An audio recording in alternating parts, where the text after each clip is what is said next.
He gon' eat the cookie all night, all night. Make sure the cookie stick before I eat you. Real nigga, I'ma eat you. I don't care what it really smell like. I'ma lick you up and down just to get you right. Everybody want this cookie, my spoiled rotten cookie. Yeah, everybody wants this cookie, my spoiled rotten cookie. Yeah, everybody wants this cookie, my spoiled rotten cookie. Yeah, everybody wants this cookie, my spoiled rotten cookie. Yeah. You already know. You only want it if it's spoiled. You want some seasoning on that motherfucking pussy. I wanna taste the peppers with a little bit of lime on it, you know. I want something a little spoiled. Everybody want this cookie. Alright, people. Alright. Y'all ready? Can y'all hear me? Y'all let me know that y'all can hear me there in the chat. Y'all let me know that y'all can hear me there in the chat. Alright? Is this sound up? Is this sound up?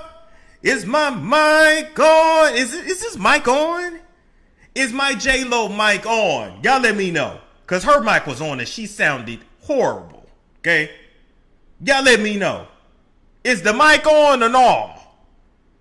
Is it on or no? All right, people, now. Okay?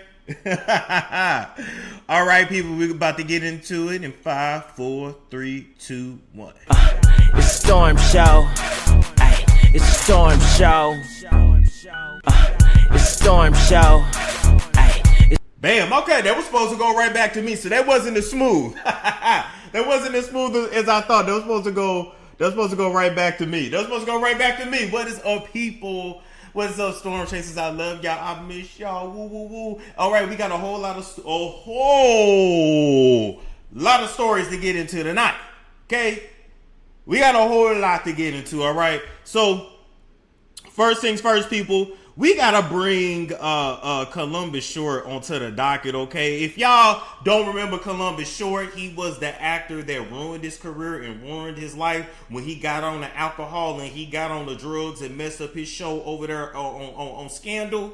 You remember that, Columbus Short? Don't you remember that with your big old bald head? Don't you remember when you was coming to set drunk, coming to set high?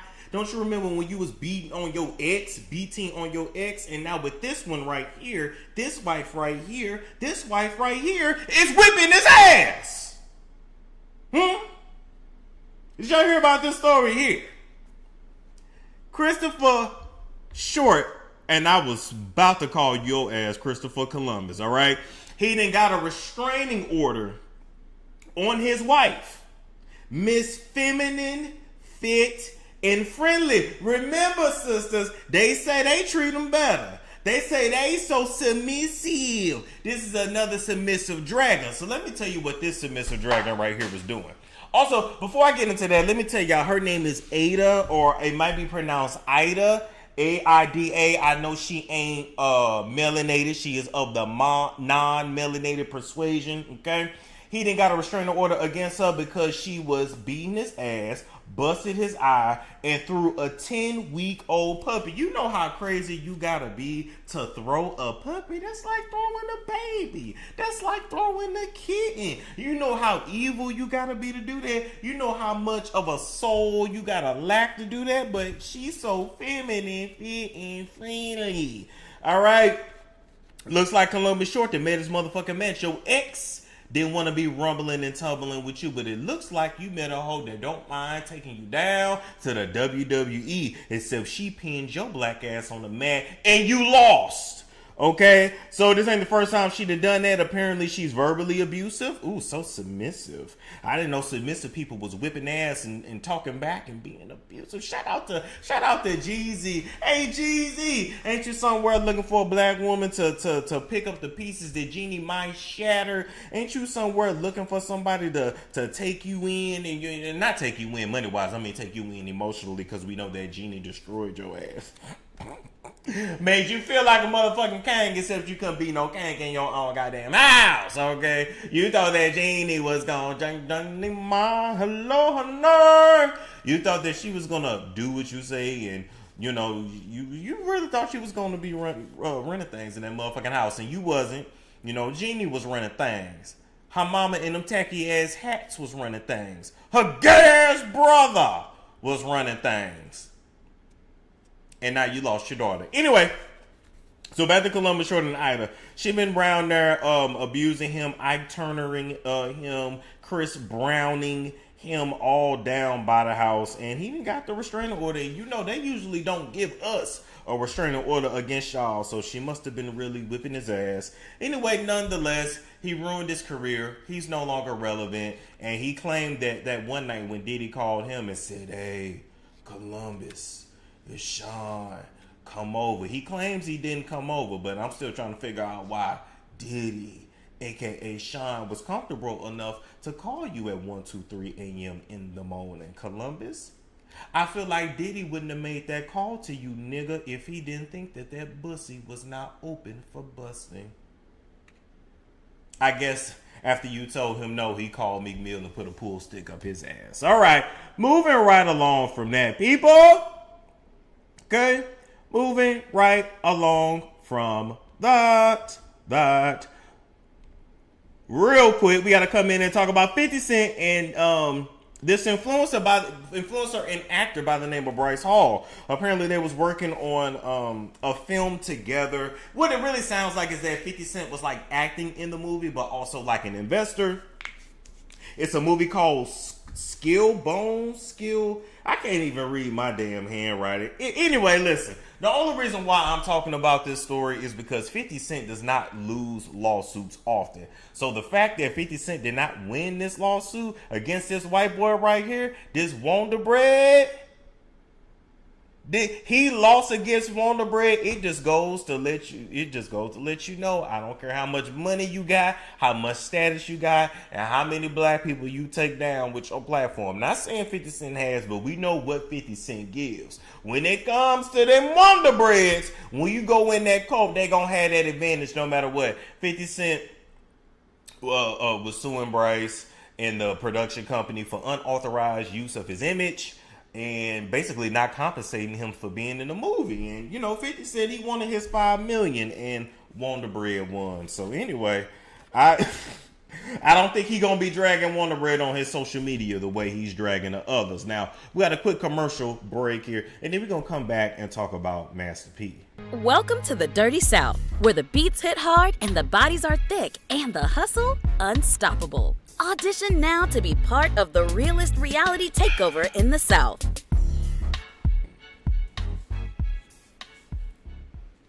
All right, shout out to Carolina Thick. That reality show will be coming soon to a television and or streaming platform near you.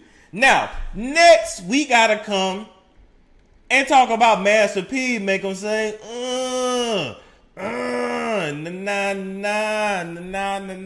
Mr. Steal Your Money, aka I don't want to pay no damn body, aka we really know what happened with Romeo. The reason why Romeo had went off on Master P some years ago was because he went into his bank accounts that had been set aside for him since he was a child, and there were tens of millions of dollars missing, and Romeo was basically broke, aka rich broke. It's different from our broke. Rich broke and had to start all over, and Romeo was a new father of 2 kids, and he was looking forward to having that money and thinking that finally, after all the years of his daddy pimping and whoring and slutting him and putting him out on a whole stroll for cash, Romeo thought he was finally going to be able to sit on his ass, only to find out, no nigga, you finna be working for the rest of your life. And the reason why your daddy was pushing you so motherfucking hard is because he owed the IRS and he was trying not to go to prison. But this ain't about that. This ain't even about the fact that Master P refuses to pay Mia X her money to show up to Essence Fest. You know what I'm saying? She was supposed to come to Essence Fest, come out and perform. You know, y'all do know back in the day, Mia did a lot for No Limit Soldiers, but we ain't got to go down memory lane and we ain't got to go through all that. For some reason in this industry, it's a lot of people that Master P ain't paid. This is the shit I'm being told. But everybody's afraid to come out and say something. Why is everybody so afraid of Master P? Is he a gangster? Is he out here on his Diddy shit? Well, as you guys exclusively heard on stormmonroebiz.com, all right? And everybody was like, where the Master P story at? In the blog post. It was a blog post, baby. I got videos, I got lives, I got blog posts, I got everything at stormmonroebiz.com. But nonetheless, hold up, let them know I'm on live. I gotta hit you back later. Don't nobody never call me until my ass is on live. Never, never, never. So anyway, this ain't about that. I have been told, okay, exclusive source, you heard it here first, that there are at least 2 women that are looking to come out on the correct platform and tell their story about Master P, where he did Diddy-like things to them. 2 women so far, at least. Okay? Now, the details of what he did, my source ain't telling me. But they're calling them Diddy-like, Diddy-esque things. You heard it here first. So when the bigger platforms get it, just remember, Storm told you first. It's coming down the pipeline. Now I'm finna read this chat, because I want y'all to tell me what y'all think that means. Let's see. Let's see. What happened to his ramen noodle brand? Romeo did so much he should have invested at least $10 million without investments. He worked his whole childhood. Taylor said, oh damn, oh wow, my mind. Let's see what else. What else? I love that I got this little live chat right here. I ain't even got to look on the phone for real. Let's see. You know niggas don't like to read, child. Yeah. That's a good point. Anyway, with that being said, you heard it here first. 2 stories on the way. That sport riding bussy. If it's true, Master P broke, so he going to prison. More oil. Rigo 101 destroy the evidence. P is still heavily in the streets. At least that's what the streets saying. Anyway, I'm just letting y'all know. The women are ready to come forward, and I've only heard that there's women. I've never heard that there's any men. Okay, and I ain't never heard no gay shit about Master P. I will give Master P that. I ain't never heard no gay shit about him. Period. Okay, but we do know he loved Asian coochie, which is where Symphonique came from. Why y'all ain't never wonder why Master P really mainly put Romeo and then Symphonique out front? You know, Romeo looked like his mama had to look. You know, Romeo was good looking. You know, Master P ain't got the looks. Romeo always had the looks. You know what I'm saying? And he needed Romeo. And Romeo did good for his daddy. You know, he was the original Kim Kardashian without the tape. You know what I'm saying? But y'all never asked where Symphonique came from. Y'all never, cause you know she didn't come out of Sonya coochie. Where'd she come from? He never talked about how back in the day he had wanted a mixed child so bad and he loved screwing coochies that didn't have nappy hair on it. Y'all ain't heard that story? Did I ever tell y'all that story? Or was that just a members only video we did years ago? What happened to his basketball team? I don't know. I'm just saying.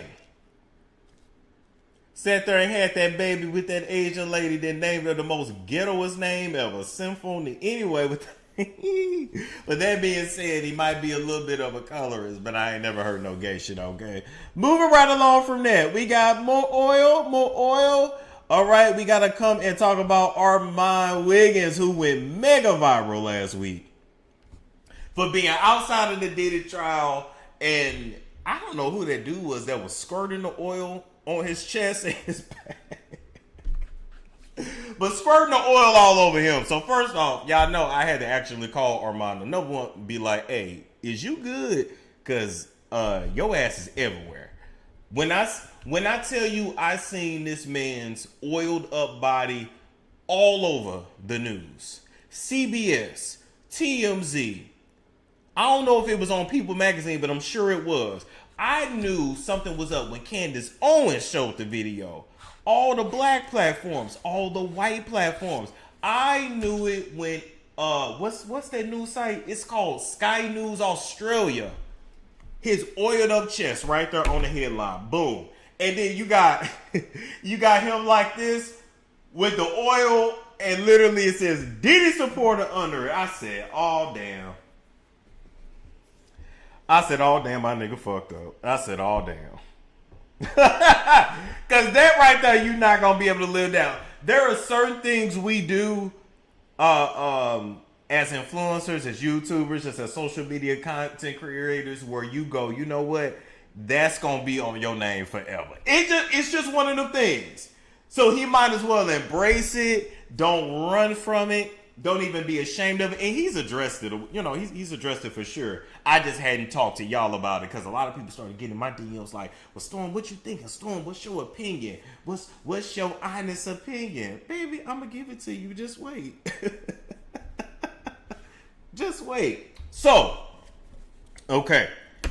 So I talked to him. Of course, I can't tell y'all everything that we talked about because I'm not going to put his business out there. But nonetheless, he got so much publicity from this act. A stunt, whatever you want to call it. He got so much publicity. Like, I don't even know if he want me to put the number out there, so I won't. But literally, the kind of publicity he got off of this, you have to pay for shit like this. And I always feel like all publicity is good publicity. So work with that shit. If I was him, in addition to doing them interviews and doing that press run, I will be loading y'all with content on YouTube. Like, I'm confident he's made a pretty coin off of covering the Diddy trial and all that. So he probably really ain't tripping off of it. But me, if I was him, I would come 10x y'all with videos because everybody's paying attention right now. But that ain't my business. That's his channel. Now, what he told me is that it was a spur of the moment thing. He wasn't really thinking, he wasn't meaning to be like disrespectful or not disregard. Damn, I can't think of the word now. It wasn't meant to be harmful in the moment. Okay. Now here's the problem. Anybody who watch him and watch how he covers the trial, you know that that's like a part of the shtick and a part of like the character that he does on YouTube, right? For the whole Diddy trial shit. But outside of his YouTube channel, for the majority of the public and the mainstream, that was their first introduction to him. And that's where I was just like, ooh, nigga, you fucked up. And then somebody had told me that Nancy Grace had played the video too and was looking at it. I was just like, oh, shit. Now, he claims, and this is what he was telling me, that the reason why he went so viral and the reason why pretty much every publication is showing his part of the whole baby oil stunt is because that crackhead lady was next to him. What's her name? Crackhead Barbie, something like that. You know, the lady that was outside the courthouse saying, Diddy, pee on me, Diddy. Pee on me, Diddy. I want you to beat my ass for $10 million. You can beat my ass. That lady, they be taking off her wig and shit and the panties and bra. Okay, he wasn't lying because she was pouring oil on herself too. He also told me that everywhere he went around the courthouse, she was following him around the courthouse to try to have a moment. Now, the problem is that when she was pouring the oil on herself, every picture of her, you can see her breast straight through her bra. Like, you see areola, nipple, all that. So, you can't put that on publications. You can't put that on Front Street. You can't, but you know what you can put out there? This nigga right here with the oiled up chest. So, they could put her chest out there. They really could put his chest out there. And he caught all the heat. He caught all the heat. Now, if I was him, would I have done that? No, I would not. And here's the learning lesson in all of this. As you start to grow, and as you start to go on different platforms, you go in different different parts of media and different parts of the industry, you have to always, number one, keep in mind that the eyes are always on you, right? People are watching, okay?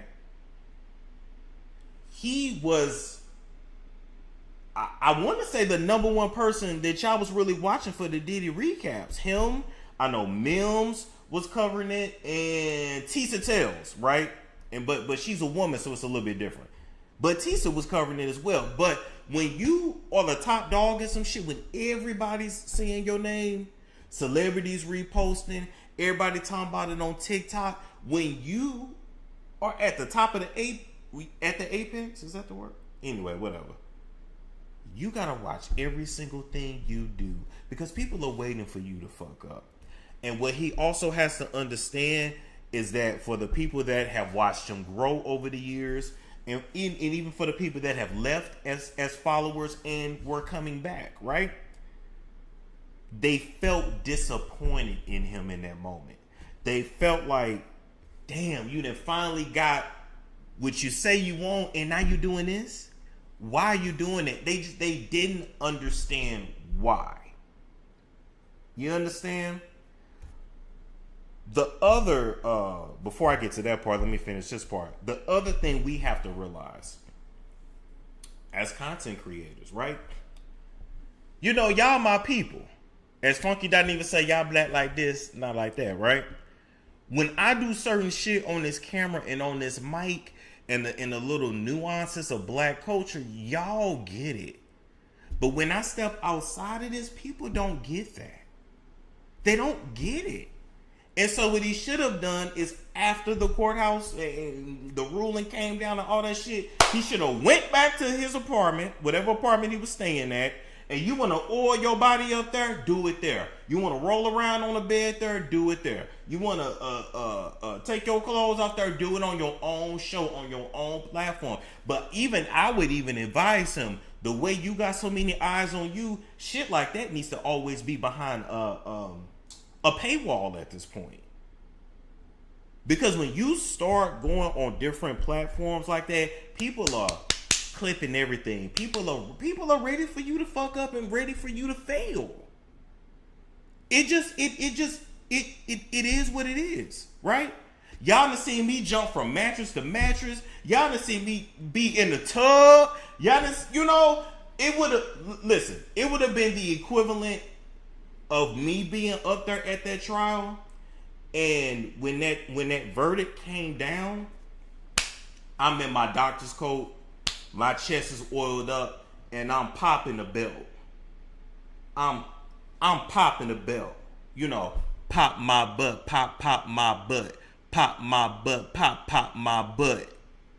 And y'all say, do you know what pop my butt meant to Cassie? It meant a whip. Do you see what I'm saying? So to me, I'm not tripping because I know what that is. His followers really ain't tripping because they know what that is. But for everybody else, they didn't get it. Okay? I do also think he got caught up in a moment. I do think that energy is a very real thing. And in that moment, he just wasn't thinking. I just think he literally wasn't thinking. He just was thinking about, you know, entertaining y'all, but he wasn't thinking of all the eyes that were on him. He wasn't thinking that this was not the right time and place for that. He wasn't thinking that we at the fucking courthouse. You know what I'm saying? Like I love, you know, and like I love y'all, don't get me wrong. But we do our thing on here, but when it comes to that court, you have to carry yourself a different way. It's not being fake. It's just what it is, right? It's just what it is. He got caught up in the moment. But I don't think that was a reason to like crucify him necessarily. But, you know, people gonna do what they do. Now, me and him was talking and we said, you know what? Even though you were there in the moment and you didn't mean any harm, we both said if it was us watching somebody else doing that, we would have been online talking about that shit too. So it's just one of them things. When you talk about people for a living, you get it too. And you got to take the backlash as it comes. Lastly, right? I think the bigger issue in the conflict that you guys a lot of times have with us, your favorite content creators, right? As black men, and then for those of us that are gay black men, or even somebody like T.S. Madison, who is a transgender woman, but still not born a man, born a male, born as a little boy. So you still have a male brain. At the end of the day, it is what it is. Your wiring is your wiring, right? Because we're not women, and because we don't live the experience that women do, we don't understand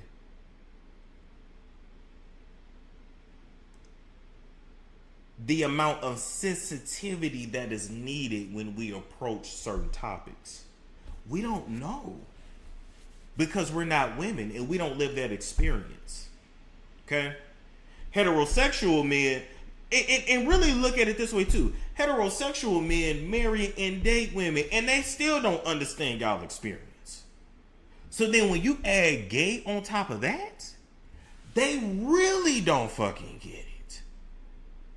And it made me think about that moment, right, in front of the courthouse. It made me think about when Funky, Dineva, and Al Reynolds was going in on Chloe Bailey. Remember that? And when they was going in on Halle about her pregnancy, talking about you need to tell us and you owe us that. Just not understanding what pregnant women go through, why she may be hiding, how her uterus is. We don't own her uterus. We don't own her body. Do you understand the misogyny? You can't be a man in this country and not have some misogyny on you. So we literally don't get it. We're tone deaf in that way. A lot of men don't. First off, a lot of men haven't really taken the time to really talk to their mothers about their experience, their sisters, their grandmothers, their aunties. Like, they don't get it. So that's why when they report on certain things and certain stories, especially with abuse, they don't understand abuse. What you mean Cassie couldn't just leave? What you mean Cassie was afraid to tell him no? What you mean? You're not a woman. You don't know what it's like for the female experience. Is you born into this world. From the moment you born, everybody feels like they have ownership over your body. You got people calling you a whore before you've even lost your virginity. From the time you about 11, 12, any nigga you encounter is trying to fuck. We don't know what that's like. To constantly leave, to go outside, every time you walk out in that world, a nigga is trying to fuck you. If he's trying to give you something, he's trying to fuck. If he's talking to you, because he's trying to fuck. If he's being nice, because he's trying to fuck. He opened the door, because he's trying to fuck. We don't understand that.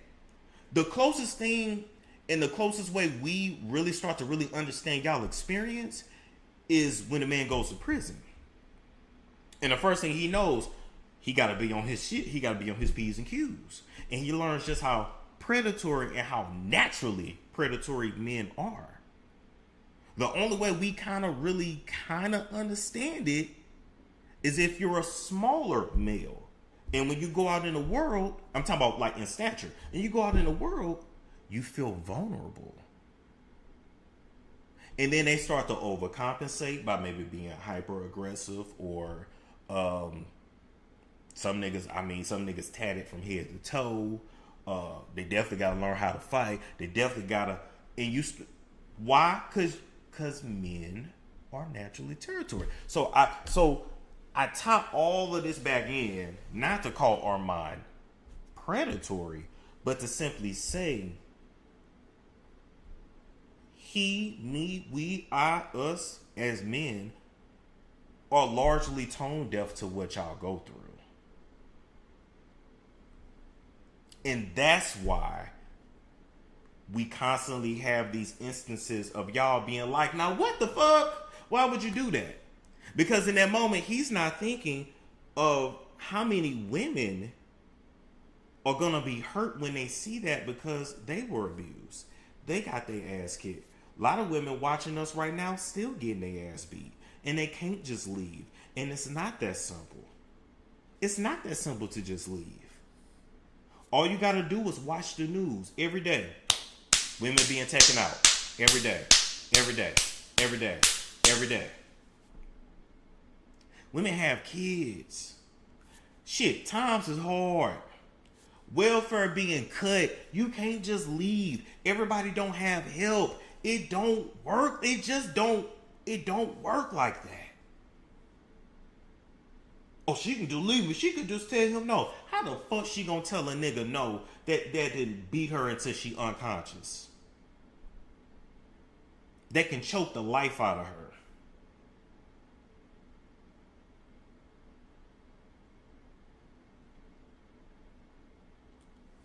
Can we also talk about the fact that a lot of times we say, oh, she should have fought back. She should have fought back. She's a woman. Every woman ain't no fighter. And you do know the women that even are fighters grew up fighting as a result of abuse, trauma. They didn't want to be like that. That ain't the natural order of things. Do you understand what I'm saying? So I'm not putting all of that on him, and that's a heavy burden to carry. But it's something that as he continues to grow and as he continues to go up, he has to be mindful of. I have to be mindful of. Any of us that are black and male in this space, and then especially if you gay, you have to be mindful of. So I don't right. Stockholm syndrome. This and then the third. It's way more complicated than people realize. And I can't. And let me take his picture down because now that that this part ain't about him. But I can't stand when men talk about this and just act like women don't get beat and women don't get raped and women don't. Don't get me wrong. Some of these hoes lying. Some of these hoes lying. We know that. But did you read the lawsuit? Did you read the original lawsuit? Did you read how he had Don Richards locked in a car for 2 hours? How the fuck you gonna leave somebody that would just lock you in a car? How the fuck you gonna leave somebody that got everybody on payroll? How the fuck you gonna get away from somebody that everywhere you go, there he is? J-Lo even said that about him. She like, damn, I don't know how he always knows where I am.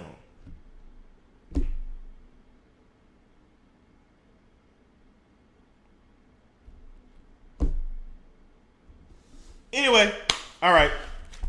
So it is what it is. But shout out to my nigga though. He'll be alright. But it's just something to be mindful of and be careful of. Let me read y'all comments here. I think I'm gonna look at my phone here. Read y'all comments. Let me see. Oh, we on here late tonight. Let's see. Can I click on it? Okay, there we go. Okay. Yep. Look, Kim was a victim too. That's another. Let's see.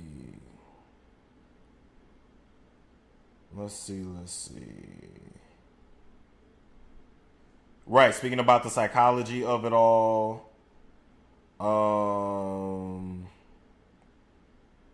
Yeah, I didn't get physically abused, but mentally. Some people say mentally is even worse. All right, anyway, so there's that. So we're going to move along from that. All right, so next we got to come and talk about, boom. All right, Amy Luciani and Dwight Howard. Now, they've only been married for about 6 months. And she done already filed for divorce.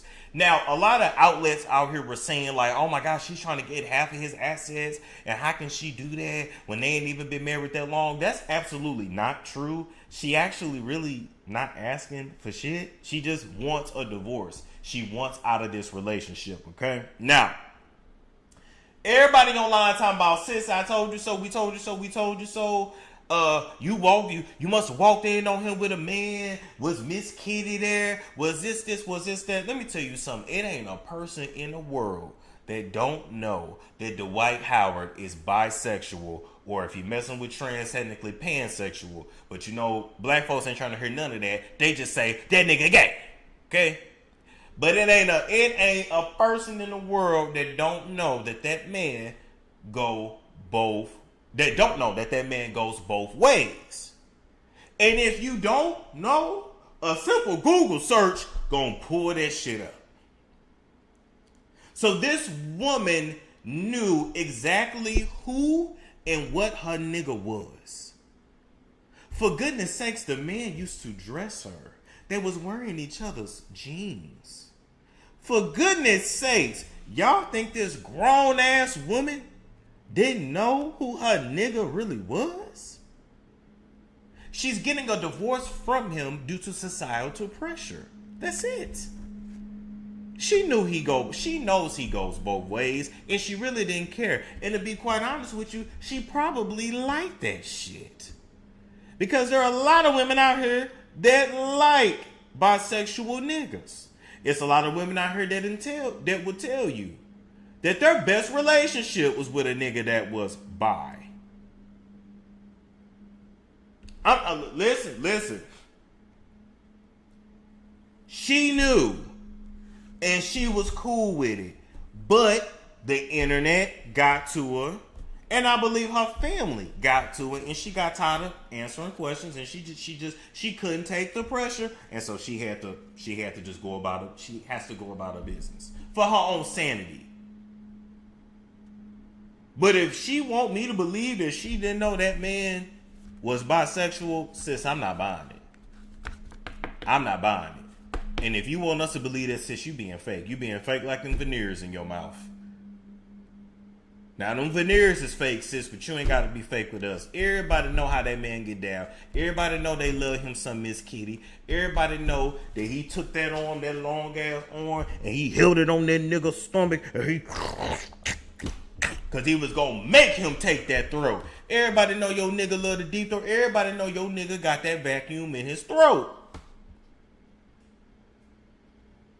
And I wouldn't be surprised if I wouldn't be surprised if he didn't show you a few things.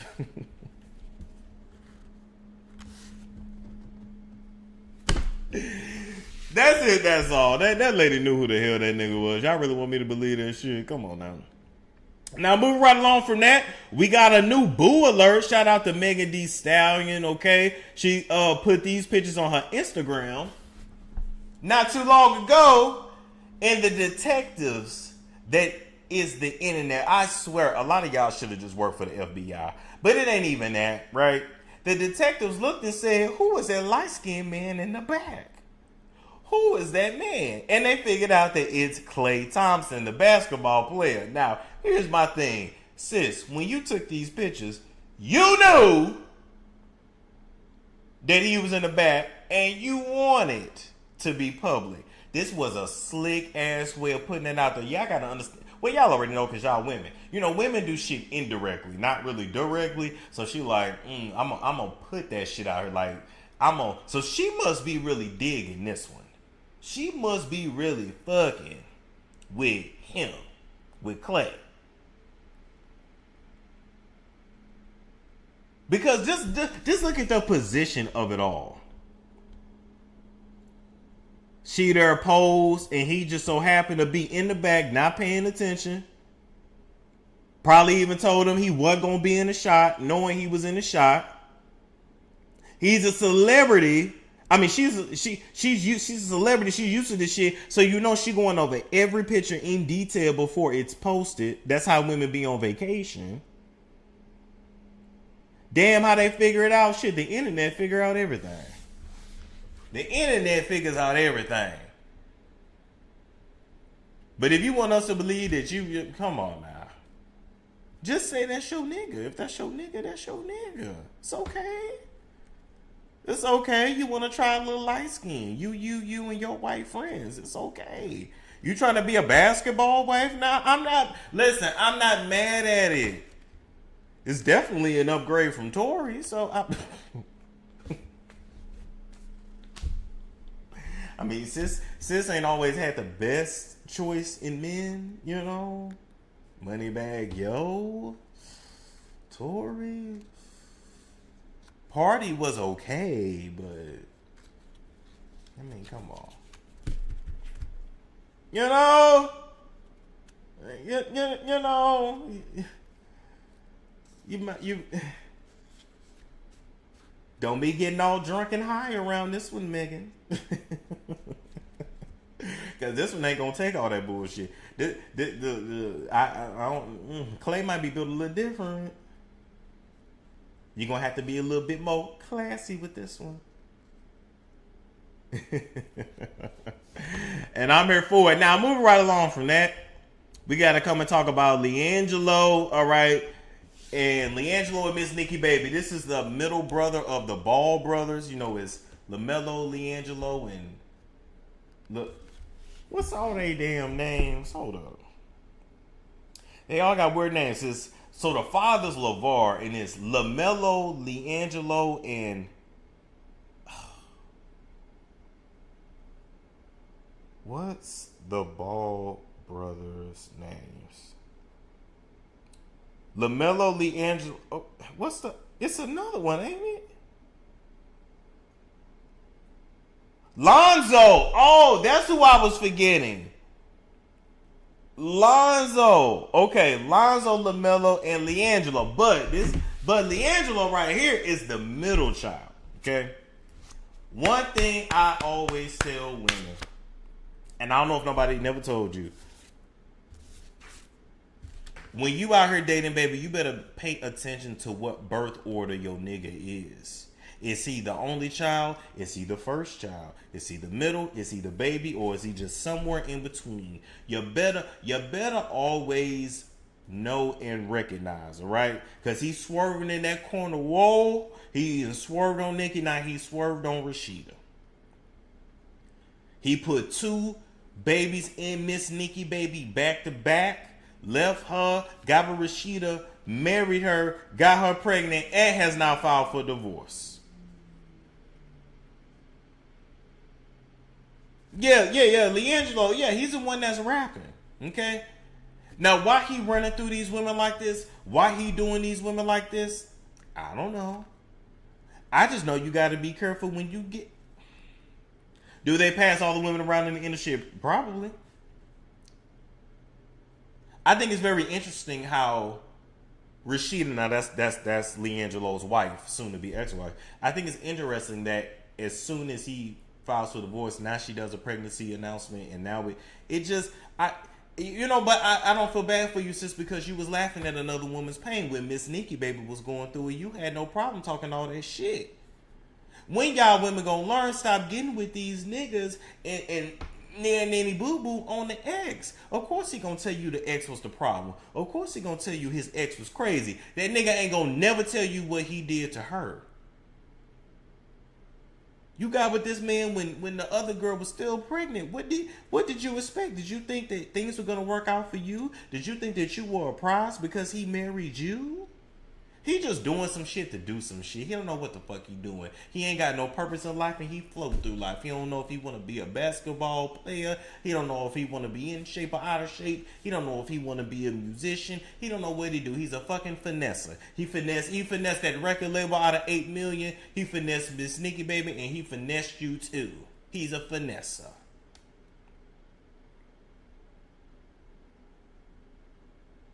Wait, they got married? Yes.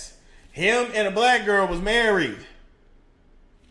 Him and Rashida was married. They secretly got married. Why you think he secretly married you? Why you think in every picture y'all took together, he ain't even smiling like that?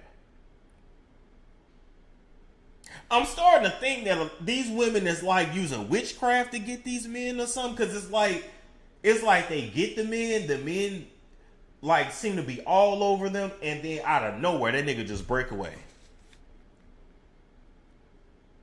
Like I'm really starting to think y'all all went to Danny Lee's witch doctor. Remember she was burning them candles? We see how that shit turned out.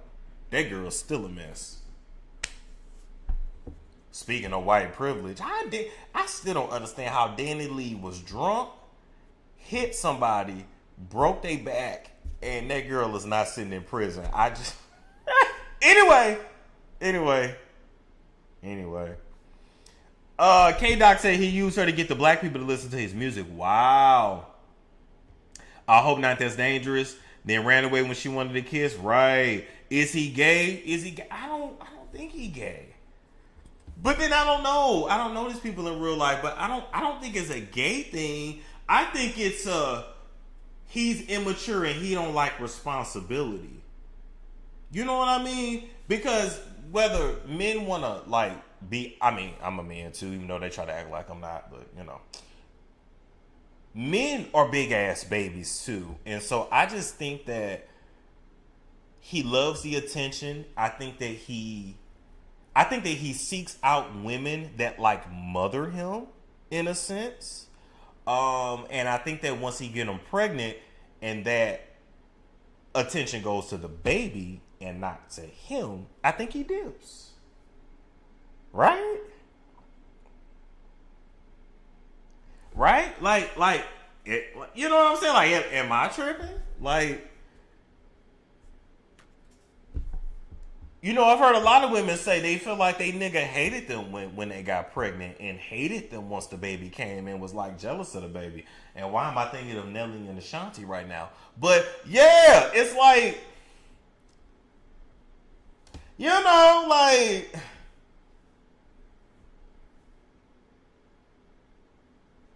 rumor is he's back to messing with Nicki. Man, we'll see.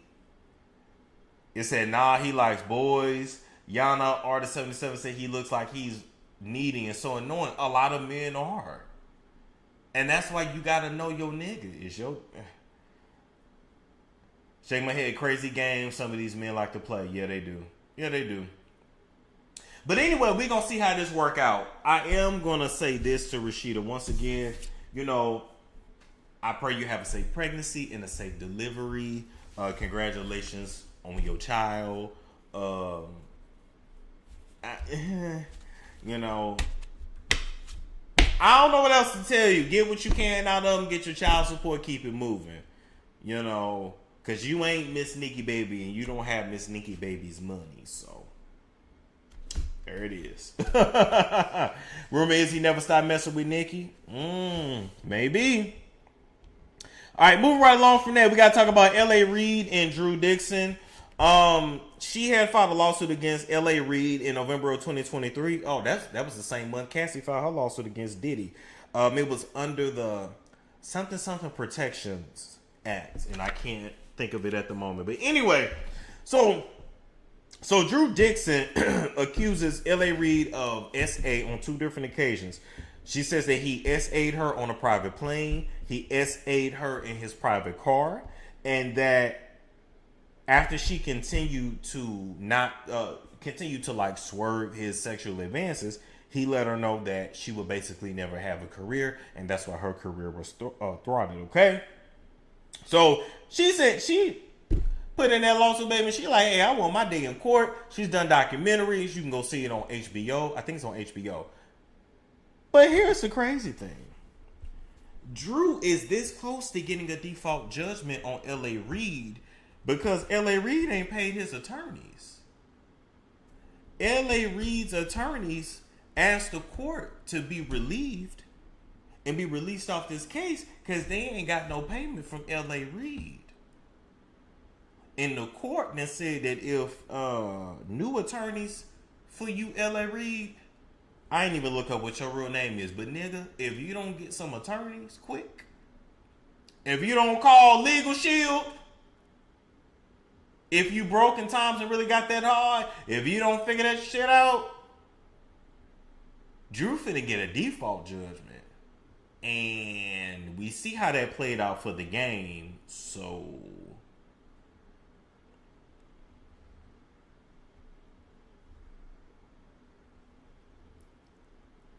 I'm just saying he don't have no money. Listen, a lot of people don't have it like they used to. Let me see. Let me look up L.A. Reid's real name. Because I never knew this nigga's real name. Because I know his name ain't L.A. L.A. Reid. L.A. Reid. Real name. What is this nigga's name? His name is Antonio. His name is Antonio Marquise Reid. Okay? So let me tell you something, Antonio. If you don't hurry up and find that money and find you some attorneys, Drew finna find whatever your ass got in your bank account. Where's the cash from all the art? I don't know. I just know times is hard.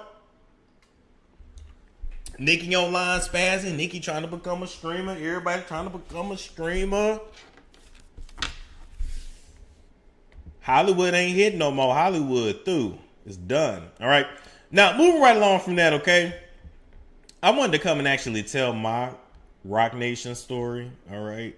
You know what I'm saying? My own personal Rock Nation story. So, this story went viral a little while ago, but I never talked about it, but now it's a good day too, okay? So this is, on the right, we got Damori Hadley. She's the daughter of Desiree Perez. Desiree Perez is the CEO of Rock Nation. Basically, Jay-Z's right-hand woman, okay?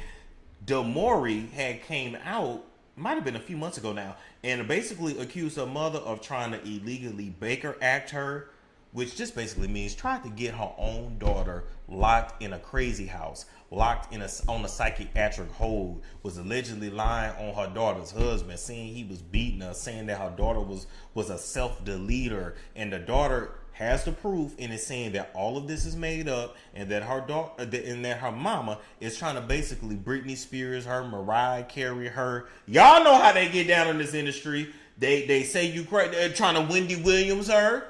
Y'all know how they get down in this industry, in the strings they pull, trying to Kanye West her. Like Kim and Chris tried to Kanye West. Yep, you picking up what I'm putting down. All right? So what you guys don't know is that I was supposed to actually break the story. Damori's a fan of the show, and she came to me first, her and her husband, right? So I get ready to do the show, and I'm like, okay, you know, first thing I'm pushing my website, like, okay, come on, girl, we can go to stormmonroeTV.com, and then I'll put it on YouTube a little while after that. I'm gonna let the exclusives get it, the storm chasers get it first. They pay for the paywall. Oh no, it gotta be major, gotta be major. I'm like, okay, I guess I ain't big enough yet. That's fine. Okay, so we'll just put it straight on YouTube. Had the live plan and everything. So I'm like, okay, send me your paperwork, send me your this, send me your that, send me your research, send me your this, send me your proof, send me your yada. Then it went from that to, okay, you got to talk to my attorney. And I'm just like, okay, that's fine. But like, what's like, okay, but like, okay. So then I talked to her attorney, and we all have a meeting. And from what I was told, they said, look, we're going to be honest with you. We're going up against a beast that is Rock Nation. They said, we need somebody who is not afraid to put the story out, keep the story up, and then also go and fight Rock Nation in court.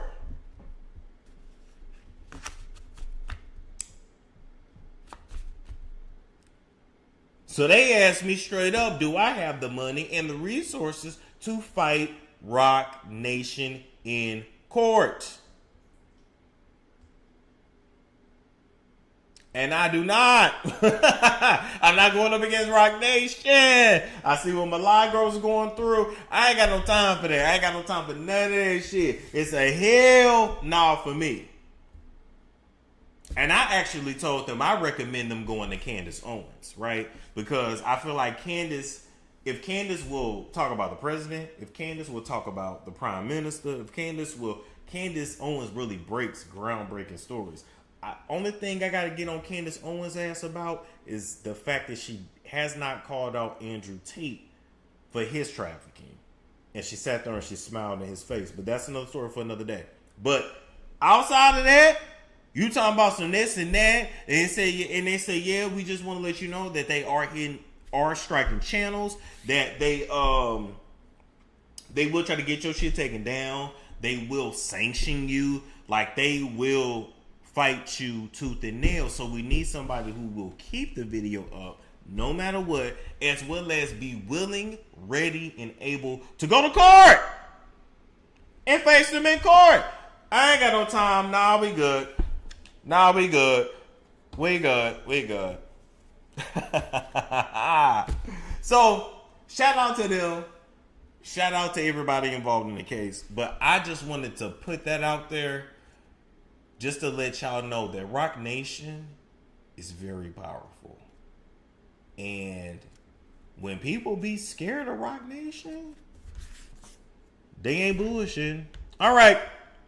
Now, on to something lighter. We got to bring in Dr. Heavenly on the docket here because apparently she's running. Where are my headphones at? Hold up. Let me grab my headphones.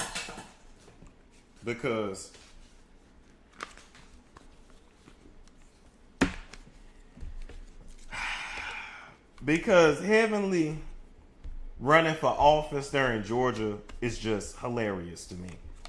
It's hilarious to me. Dr. Heavenly trying to look classy, trying to talk proper. It's just hilarious to me. But let's go ahead. Hold on, where my plug at? Okay, let's go ahead and play this. Let's play her video and y'all tell me if y'all gonna vote for Heavenly or not. I am so excited, and it means so much to me from the bottom of my heart. My family came out, so many of my colleagues, my sisters at Married to Medicine came out, my daughter came out here, some of the state representatives from the state of Georgia, incumbents came out. I've had so much support, teams of media outlets, radio, TV, journalists, everything, and I want to just thank y'all for y'all support. Make sure y'all give y'all donations, make sure y'all follow, share, make sure y'all get out there, knock on doors with me. If you want to volunteer, come through. Dr. Heavenly for Georgia, District 93. Dr. Heavenly for Georgia, District 93. Okay, so that was her. That was her little promo video right there. So y'all let me know, all my Georgia residents, is y'all voting for Dr. Heavenly? Is y'all voting for Heavenly? I want to know. Somebody said hell to the no. I'm going to look at this on my phone because this is a little faster here than here. Why would anybody vote for Hellish? Hellish is wild. This is a comedy skit. Didn't it feel like a comedy skit? Not a problem for me because I don't live there. Them weaves on Fleet. Her husband should have ran. They really about to out her husband now. Listen, let me say this. I feel like if Donald Trump can run and win office, I feel like we live in a time where there's really no rules. It doesn't matter what you do on television. It doesn't matter how you carry yourself on television. It doesn't matter that you are on television being a cackling hen, being a gutter snipe, being rude and crass, but then scary when it's time to throw hands. I mean, well, shit, that do sound like a politician. It doesn't even matter. All that matters is if you can get people to vote for you. So, you know what? I'm not going to put nobody down when they trying to do something new because Lord knows I'm saying I don't ever want to run for office, but one day I might. And I don't need y'all putting me down when I try to do some new shit. So, listen, y'all let me know if y'all voting for her or not. All I'm going to say is, though, Heavenly, Dr. Heavenly, I'm gonna put some respect on you and your name, right? You know, a lot of people not going to tell you this, and Daddy probably not even going to tell you this, you know. But you get into these politics, you do know that all of your life is about to be exposed, okay? You might be able to somewhat control what you put over there on Bravo and, You know what I'm talking about, and not just the fact that you don't ever pressure wash that motherfucker. Just the fact that you hiding that formula. You know what I'm saying? Daddy with the mixed babies. You know what I'm saying? You still ain't never told us who baby formula that was. You had cabinets full of baby formula. And you ain't had no baby in years. And you ain't told us that you a grandmother. So whose baby was over there round to the house? I just want to let you know, you probably gonna win. Because color folk gonna vote for you. But they also gonna dig and dig. Because now that I really think about it, we really don't know much about Heavenly, and we really don't know much about Daddy. Even everything that Allura may be into. Even the internet, they had to come out and say, you got a son that's, why you talking about and you got right in your house. I'm just letting you know, you better be ready for it. Because you can't fight the internet and you can't hide all that shit. So before they pull it up, I suggest you address it all. I suggest you go in your closet. The same closet that they say one of your sons is in with them white boys. But they say them white boys fucking up. That's what the streets say. I want you to put on your good wig. And I want you to take that over yonder bite. And I want you to take that bite that look like a busted can of biscuits. And sit in Daddy's closet. With the curtain that's hanging off. And I want you to spill all your tea. Because if you don't, and you in office, and then you start getting around a certain crowd, and then all of a sudden you stop doing Married to Medicine, because now you in the politics world, and you go bigger and bigger and bigger, and boom. The scandals are there. Because we know your closet ain't clean. The way you cling on to Daddy, as controlling as you is, we know your closet ain't clean. The way you so possessive over Daddy, we know that you ain't Daddy's baby. You ain't the only baby. Anyway, if anybody's smart, they better check them school systems in the state of Georgia and look up all the children with the last name Combs. All right, I'm moving right along from that. Next, I had to bring up young Jock and Kendra, because Jock was around there to the Instagram just talking shit about his marriage and putting his and Kendra's business out there. And he made a post saying that maybe he should just move to another country, because maybe then he'll really be able to be loved and get loved and find love and love. And I want y'all to really look at this nigga and look at this nigga face. I always say, I wish I had the confidence of some of these men out here. Because to have a face that was made for radio, to have a face that only a mother could love, to walk around with a face like Jock, a face like Jermaine Dupri, Lil Junebug. What's that other one? Walk around town with a girl I love, and I'm like, ooh, ooh, ooh. That nigga, Jazzy Faye. The nerve to have the face and or the bodies of a lot of these niggas and to constantly be cheating is wild. And you want to talk about love. To have the face that you have and to not even have the money. And to be around here getting on top of women. I don't even really think you're getting on top of them. I think most of your children was conceived doggy style. Because ain't no way. Ain't no way. A woman looking into your eyes, in your face, and getting wet.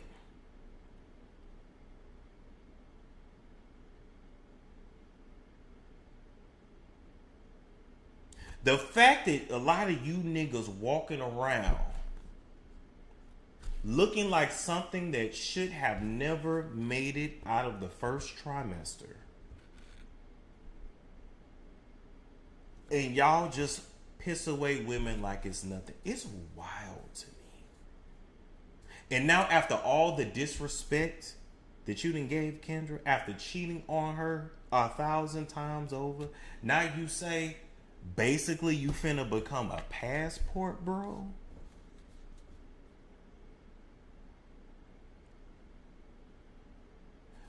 You telling me the American women don't love you, but you telling me an Asian woman finna love you? You damn sure ain't ready for no African woman. So you finna go to Asia, or you finna go to Latin America, like all the niggas do, and nigger it up. But you get my point. Like you dare do that with a face that looks like that? You would think he would be more, and this is him dressed up. Imagine him when he first wake up in the morning before he even wash his ass.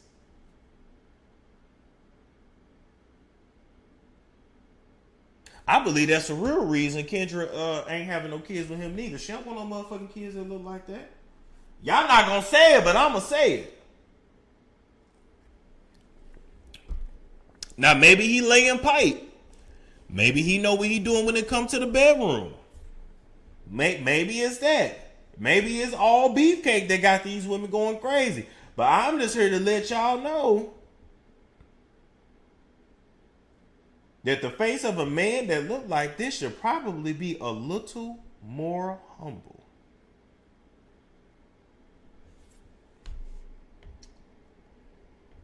But with that being said, Kendra, we don't have no sympathy for your ass neither, because your family told you not to marry this nigga. And I will still never understand for the life of me how accomplished black women end up with men like this. I think that's the biggest story in hand, because who gives a fuck about Young Job? The fact that accomplished and educated black women go for niggas like this, I would never understand. Y'all gonna have to help me understand that. Hold on, let me look at the chat. Let me read y'all comments. I would need y'all to help me understand that. Let's see. He just want to cheat in peace, polygamy. They be imaginary thinking non-black women like them. Is Jock wearing the lace front? Oh, I don't know. She married the clout. They get old too. Something's going on.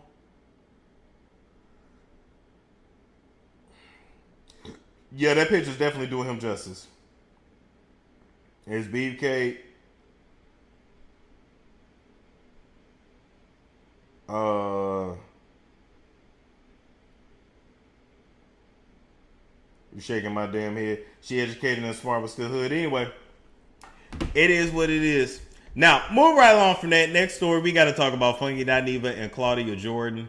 This is a duo that I actually didn't expect to really ever see in the same room again. As you guys know, they used to be cool. They fell out over the way Funky Dineva left TGF, and over the way he left Fox Soul. Okay, let's just keep it real. Not only did Funky Dineva, quit the show and he didn't tell Claudia, not only did he do that, but he then subsequently went to his YouTube page, put a lot of their business out there. He also then started to go live at the same time as TGIF and just to basically shut the show down, shut the numbers down. He left the house and he burnt it down on his way out. Let's just keep it real. Let's keep it real. He didn't leave daintily. He didn't leave quietly. He left and he burnt that shit down on his way out. Okay? And Claudia seemed to have just been some collateral damage. So, They both was at Essence Fest, and he invited her to his party, and he gave her a public apology, kinda, sorta. So let's play it here, and then let's play it here. Really? Let's play it here, and then we'll be right back. Post this bitch. Clips from TGIF, like where is the leg popped up, and go on to the next thing Claudia popped up, and I was like, fuck, like we had like, Oh my God. I thought about it. I said, I ain't really got no issue with that lady. Like I don't like. Yeah, there were certain things I didn't like, and I'm sure she can say the same thing about me. I was like, but bitch, Claudia was a good motherfucking time. Claudia was a good time. I want to work with you again. We had lightning in the bottle. We just fucking did. The space is there for us. Maybe Iyanla need to come in and sit down with all of us. I don't want no niggas involved. But here is what I'm saying out loud and in color. I want a deal where all of us come in equal pay, equal say so, neutral producers. We will work again if you're open to it.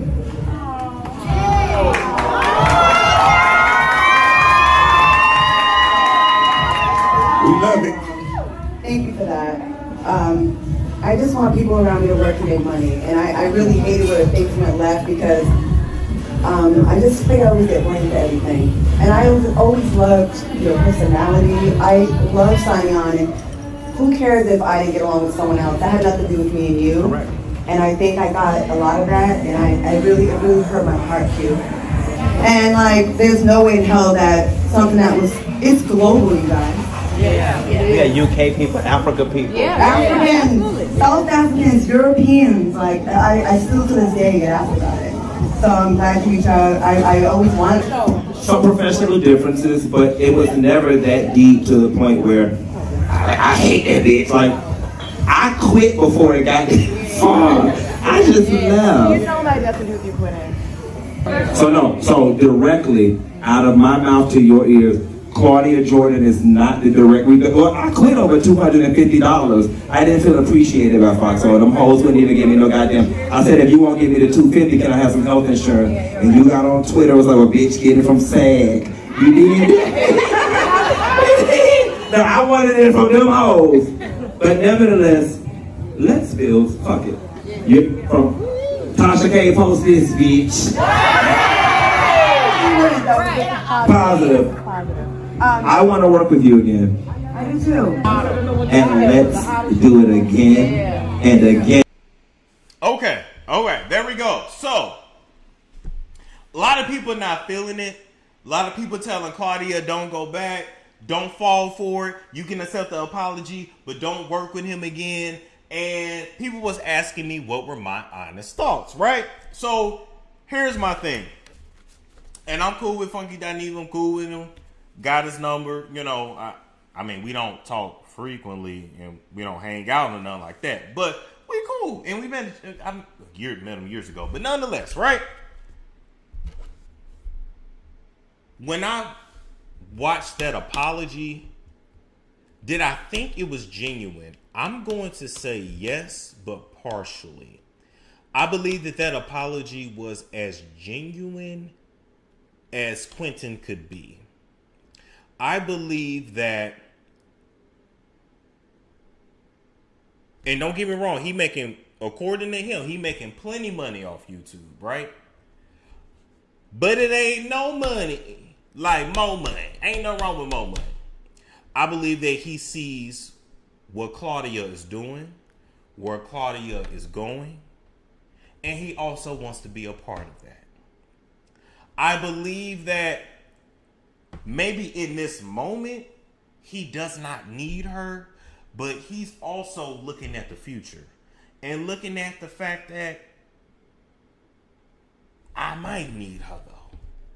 Because Claudia know how to get to a motherfucking bag. Claudia has managed to keep herself relevant for about 3 decades, which is not easy to do in the entertainment industry. The only other person I've seen that have really done that is Natalie Nunn. And Natalie Nunn been doing it for about, I think, going on 20 years. I think we met Natalie Nunn in 05 or 07, right? Well, Claudia been in the game since the 90s. I'm 32, born in 93, so maybe about 30. About 30 years. About 30 years in the game, right? She's managed to keep herself relevant. He sees where she's going. He sees what she's doing, and he wants to be a part of that. Claudia is someone that not only has success online, but really is mainstream. Funky's more online. She's more mainstream. But Claudia represents where Funky wants to be one day. You don't understand what I'm saying? They are of a certain generation. That's not meant to be shady. But they grew up on the talk shows, the daytime talk shows, the this, the that, the big TV productions. They grew up on that. They very much want that. I'm talking about Funky now. He very much wants that. He very much wants to be in movies. He wants, and I believe he will be. And I believe that this apology was genuine, but also, I need you. I might not need you right now, but I'm going to need you in the future. Do you understand what I'm saying? And y'all always tell me 2 things can be true at once. So am I off on this?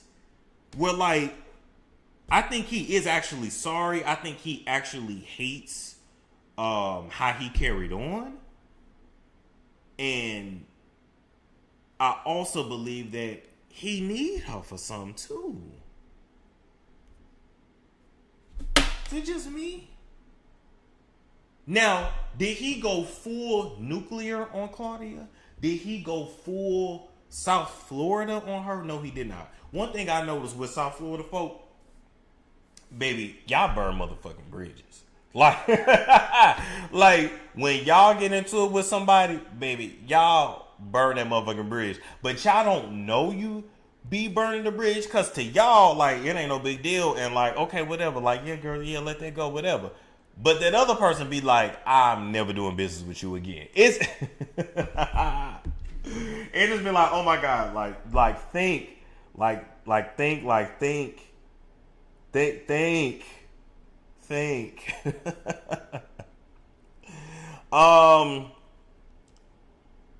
Think before, if you born and raised in South Florida, I advise you to always think before you speak and think twice before you act.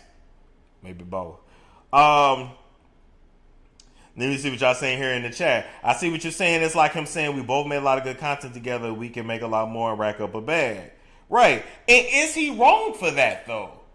Like, is he wrong for saying, look, you know, I am sorry, but look, we also can make even more money together.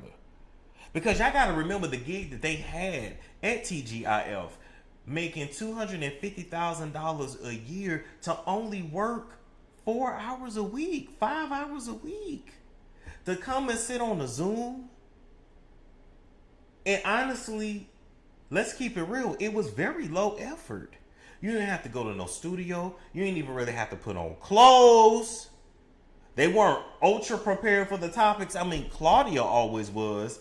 Al kind of was, but Funky was the comedic relief. So you really get to come in and just come up off the dome because you know how to turn it on and turn it off. And you go about your day.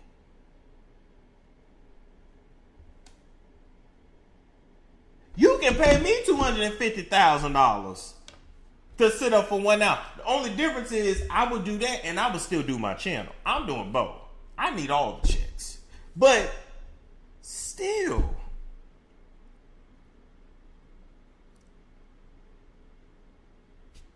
it's just like I wouldn't just apologize and that's it. He's an opportunity. Yeah, that's what I'm saying. But also that this whole industry is full of opportunists. And I'm gonna be real with y'all. In the entertainment industry, if you don't move like an opportunist, if you don't move like from the outside looking in, it looks thirsty. But if you don't move like that, you ain't really gonna make your way in a lot of spaces. Somebody else who did that is Jason Lee. He had no shame in how he moved throughout this game, and that's how he got to where he's at. So, you know, people like me, I be like, shit, I ain't going to that shit. Or I don't feel like dealing with the motherfuckers. And that's why I don't be in certain shit. You know, it is what it is. So, do I believe the apology? Yes. Do I believe it's genuine? As genuine as he can be? Yeah. But do I also believe that he got a motive? Absolutely. And does Claudia know? I would hope so. But I also believe that Claudia was kind of tearing up because she felt vindicated in that moment. And it felt good to at least get that from him. Now, let me say this, right? When it comes to Funky Dineva and Claudia, Claudia has always remained professional, right? Even though Funky said some crazy shit and did some crazy shit, they both didn't really go World War III on one another. And both of them know what I'm talking about when I say that.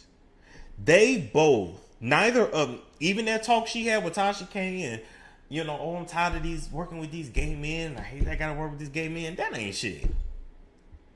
Neither one of them really went there the way that they could have went there on one another. So to also keep it real with y'all, this ain't nothing but the art of war. They both have incriminating shit on one another that could really, I wouldn't say end the other person, but would be super embarrassing. And let me tell you something about Claudia. Claudia ain't stupid at all. Claudia is slick. She is slicker than fish grease. Do you hear me? Can't tell you what, but just trust me. She's slicker than fish grease. Let me ask y'all something. Is Claudia a female? Well, she is a woman. She a female Aries? Is she an Aries? Or am I sit here and say that zodiac shit ain't even really real, but I've been guessing it a lot lately on people. Is she a female Aries?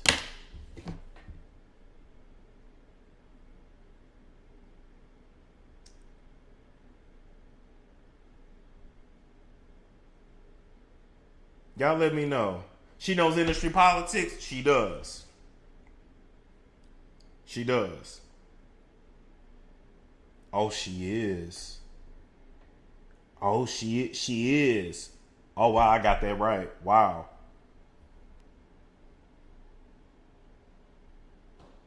My second guess was going to be a Leo. Oh, and he's a Leo. He's the Leo. April 2nd. Oh, she got my old man birthday. Wow.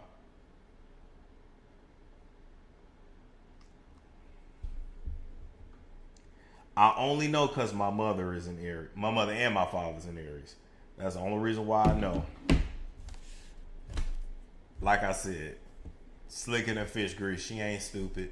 But they both got so much on each other, and they both know where the bones are buried. That they both not really gonna take it there. Even if it looked like they're taking it there to y'all, because y'all don't know, they really not. They really not. But just know, Funky gon' go low in the hell and be disrespectful and all that. But if Claudia go to hell, oh, it's all burning down.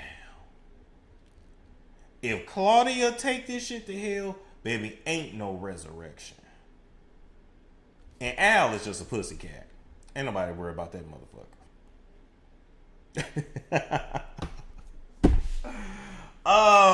So yeah, it is what it is.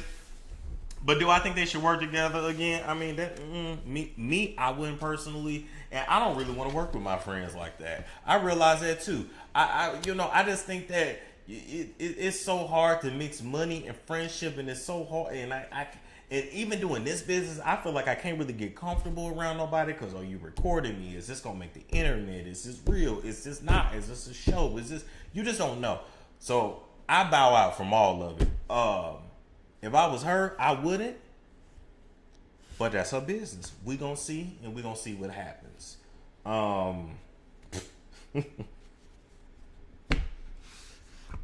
Let me ask y'all something before we move on. And we about to move on. But hey, y'all don't mind getting this long ass show. Shit. I miss doing these, low-key. Have you ever met somebody that you wanna like them, but for some reason you just don't? Maybe your spirits don't mix with their spirits. Maybe there's a hint of jealousy, right? Jealousy, envy, because that's a real emotion. That's a valid emotion.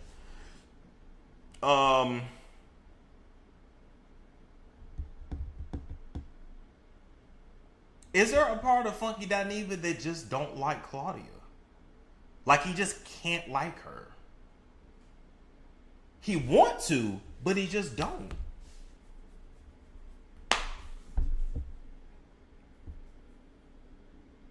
Because now that I'm sitting here thinking and really thinking, there are certain people that can really only be friends with people that are subordinate to them, that depend on them, that need them, that are lower than them.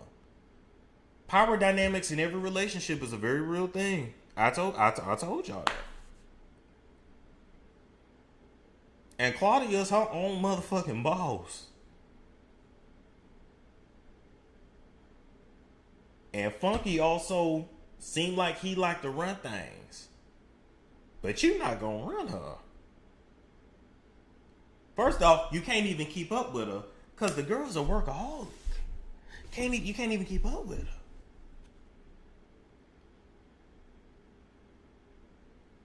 I'm just saying, I could be tripping. And I don't know him like that, but that's what it gives. Conditional friend. Yeah. I don't know. It gives like Nene and Kenya to me. You know what I'm saying? Which is really the only... Listen, Kenya really wanted to be Nene's friend. But let's also be real. Nene was jealous of Kenya in the way Kenya looked. And just the fact that they both was fighting to be the alpha position in the group. Let's keep it real on really why Nene and Kenya can't get along.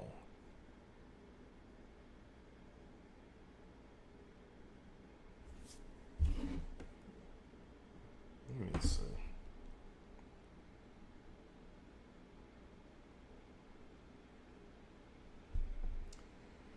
You want that check again? That's not going to work. Nene was always jealous. Power struggle.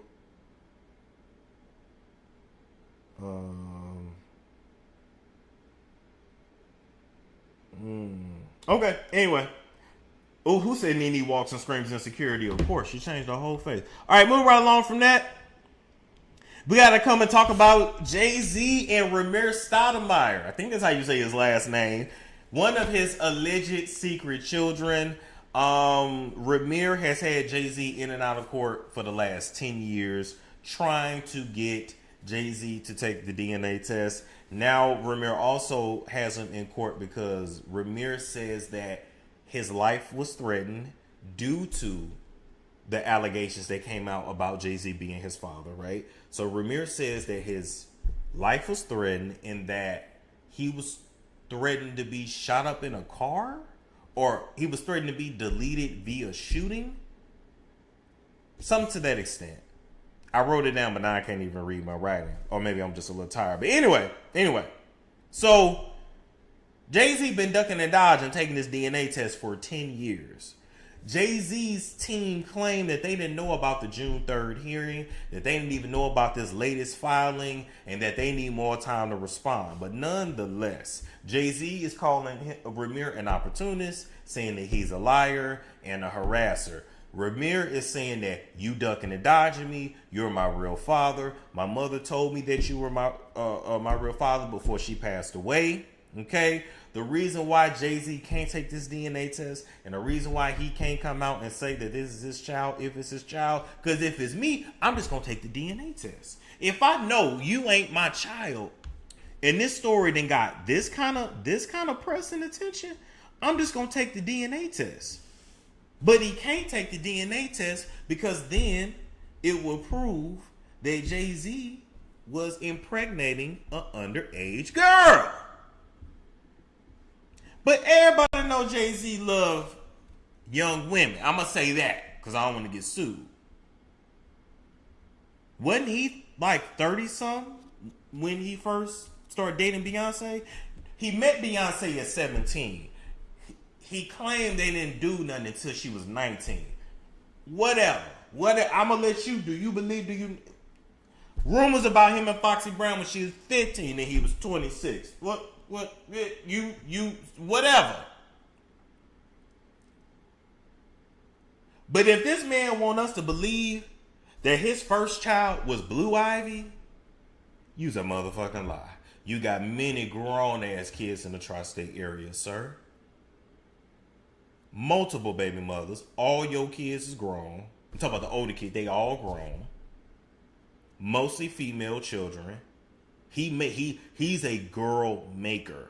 You got a bunch of fucking grandkids, including that one daughter that a secret trust bought a house for when her story went viral. Mm-hmm. And she was seen driving around in a nice black truck in the Maryland area. Mm-hmm. And hell, she ain't had no money, so who bought that house and who bought that nice ass truck? And she been quiet ever since.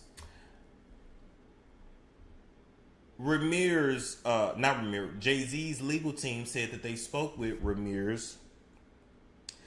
I think she's technically like his godmother. Shout out to Miss Lily. And she ended up hanging up the phone on them. That's what they say. I don't know what that conversation encountered. I haven't spoken to hey, thank you, Tiffany. I haven't spoken to Miss Lily in a while. But nonetheless, do y'all believe this is his child? Let's really talk about it. Do y'all believe that this is his child? Is it giving Jay-Z? And honestly, it's giving like a better looking version of Jay-Z. Like, Ramir, whoever your mother is, she definitely must have been pretty because she clinked up all them jeans, baby.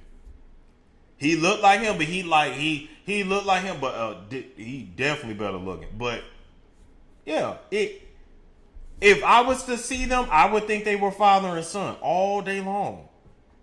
Now, don't get me wrong. It's a lot of people out here that look like y'all say I look like Ice Cube. Y'all know I can go right now. If I go to TikTok and say Ice Cube is my real father.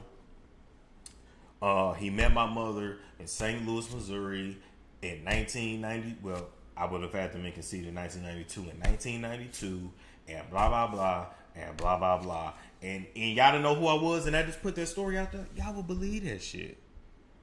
Now, my mama did meet Ice Cube, but she met him in 1997. I was 4 years old. I know who my father is. We ain't gonna go there. Nonetheless.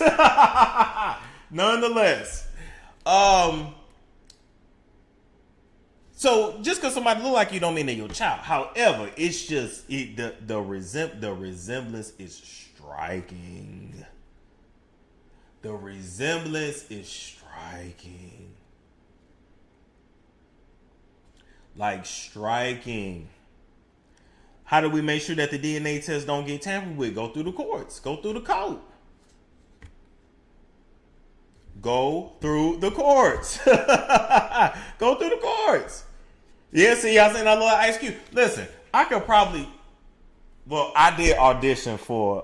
what was that? What was that with the NWA movie? Yeah, I did actually... audition for that movie. Somebody got them audition tapes somewhere. They say, yes, I will believe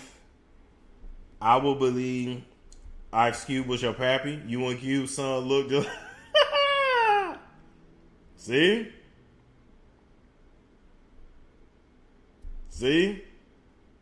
Can the courts force Jay-Z to take a DNA test?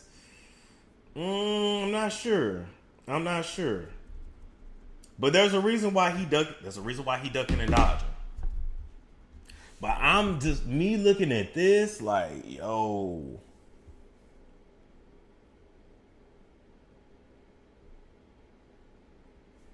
I see it. But we're going to see what comes of it.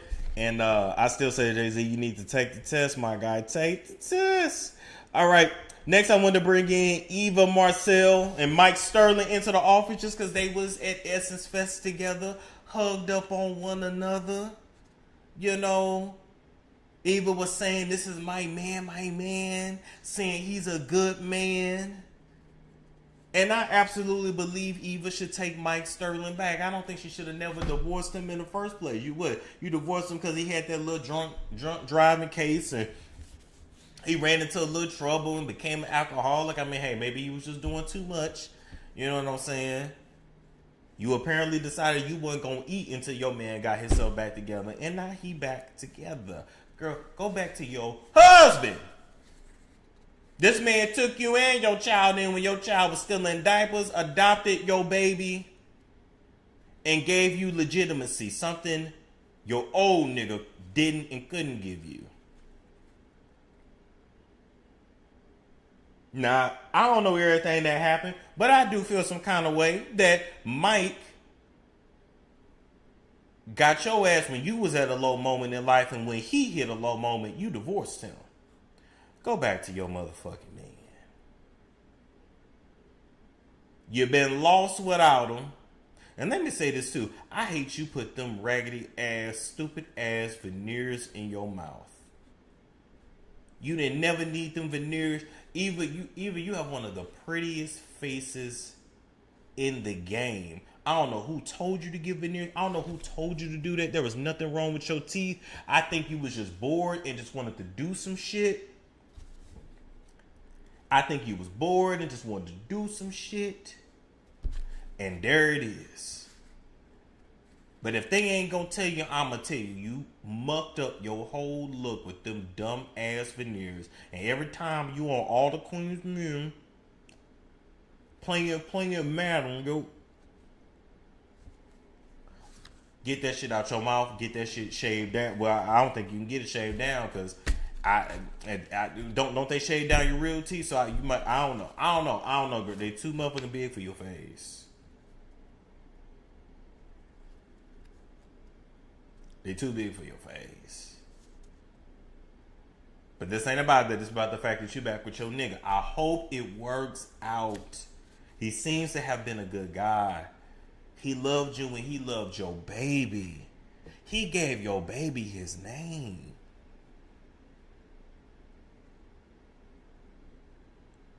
You know how hard it is to find somebody to love your child like it's theirs and then give them their name and legally adopt them? And you left this man because he hit a low moment? You should have grabbed him by his double chin and told him, you and them big ass Dumbo ears, bitch, you taking your raggedy light skinned ass to rehab. You put your foot in his ass. That's what you do. That's called marriage. But a lot of you hoes ain't built like that no more. There, I said it. He got out of line. You was supposed to put your foot in his ass and grab him by that ear and take his ass to rehab if he was hitting that bottle too much.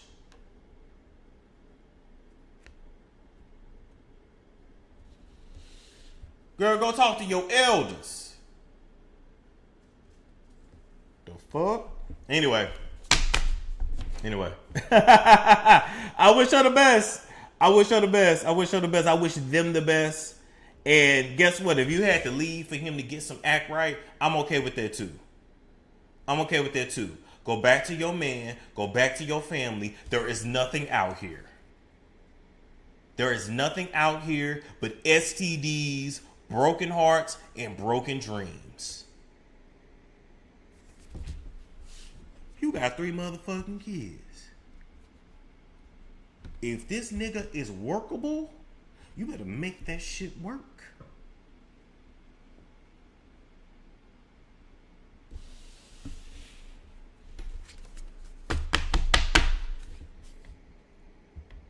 All right. Now, moving right along from that, okay? T.I. and Tiny was online getting dragged by Sabrina Peterson again. If y'all remember, Sabrina had sued them a while back for SA, claiming that they drugged her, that T.I. had put a gun to her head. She made all kinds of allegations about them. A lot of people had made some allegations about them, and then magically that stuff got dropped.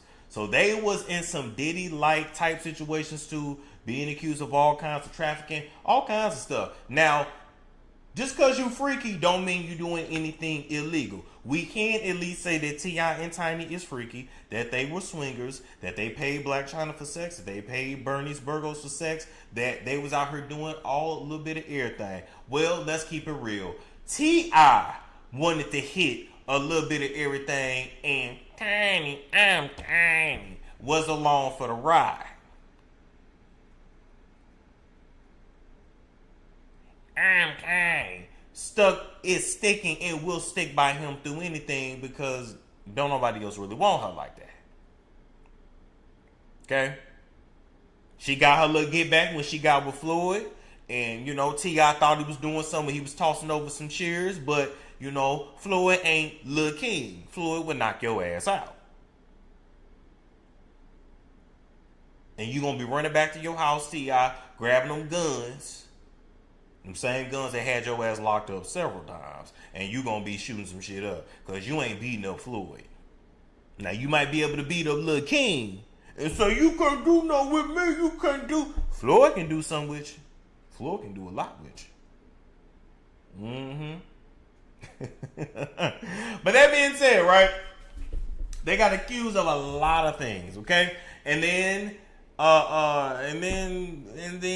Sabrina didn't win in court. And then they filed a defamation case against her. And yada, yada, yada, yada. So nonetheless, after the Diddy verdict came down, Tiny was commenting, Candy was commenting, you know, talking about, you know, it's okay to be freaky. Looking at you, Candy. Okay. And all that shit. And Sabrina went off.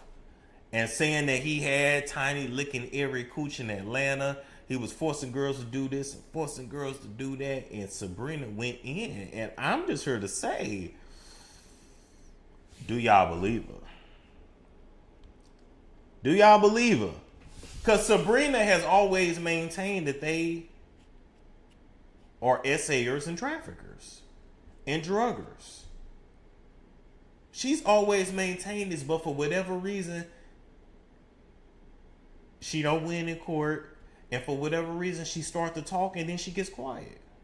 And then she starts to talk and then she get quiet. And then she starts to talk again and then she get quiet. I don't know if maybe her life is being threatened. I don't know.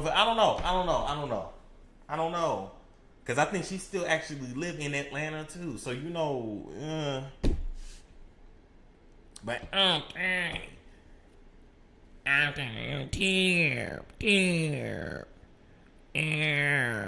we fucking Tim? Do you wanna rock Chicago?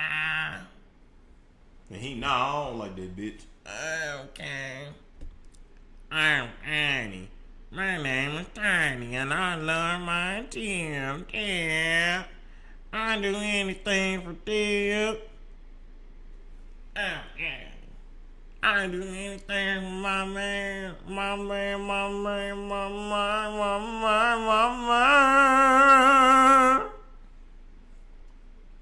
Yeah, you want me to eat the pussy, daddy? I'll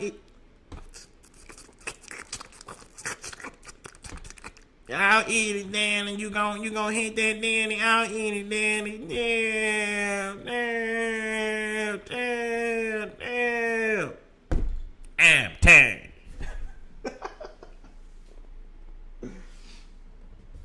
Oh my God.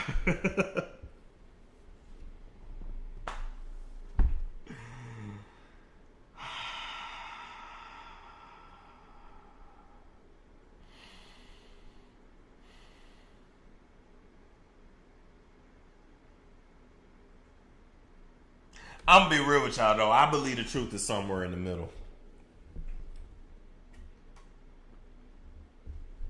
I believe where there's smoke, there's fire. And I believe that the truth is somewhere in the middle. But I can't say they did anything because they have not been proven guilty in court. Okay, now speaking of T.I. and Tiny, y'all remember that lawsuit they did against MGA or MAG Entertainment for taking the likeness of the OMG dolls and the OMG girls and then making OMG dolls literally in their image. Now the OMG girls was a group that T.I. and Tiny started back in the day, maybe like 15 years ago now, because all of them grown now, hella grown. But they was making music and they were innovative with the hair and the nails and the outfits, and it was very mid 2000s, right? If y'all remember the mid 2000s, baby, it was loud hair. It was like loud hair, leather. That was just a style, right? And then boom, they look up and this company come out with OMG dolls that then copied their whole flow. Took their whole swag, okay? So T.I. and Tiny took their entertainment company to court. They won $70 million initially, but things have changed now, okay? Because in the new ruling, that amount awarded has went from $71 million to $18 million, okay? And it was reduced due to insufficient evidence. Okay, you got 17 million. Okay, I was told 18 million. Now, nonetheless, it got greatly reduced. In addition to that, they're going to have another trial. They're going to have another trial. All due to insufficient evidence.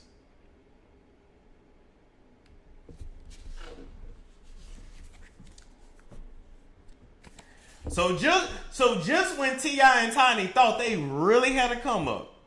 Because remember, after they got awarded that $71 million, T.I. said, I'm retiring. I ain't got to rap no more. Not so fast. Not so fast. Not so fast.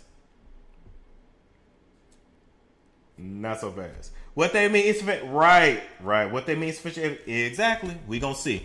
Now, moving right along from that, I had to come and talk about Karrine Steffans. Karrine Steffans was recently on the Piers Morgan show where she was interviewed about Diddy and Cassie and her own incidents in the industry, and the issue of did she or did she not sleep with Diddy came up. Okay. I'm going to play the audio and then we're going to talk about it. Y'all let me know in the chat. Can y'all hear it once it actually comes up? Hold on. Let me scoot this like this. Okay.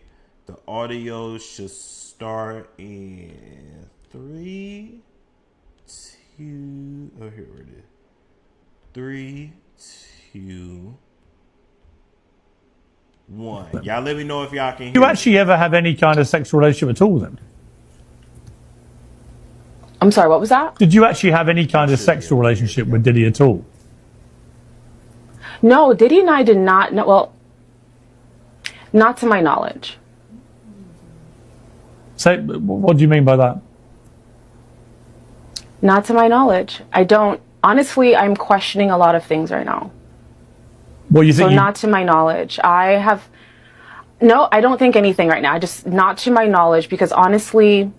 That's a very strange response, though, to not remember whether you did or not. Yeah, isn't it? It is.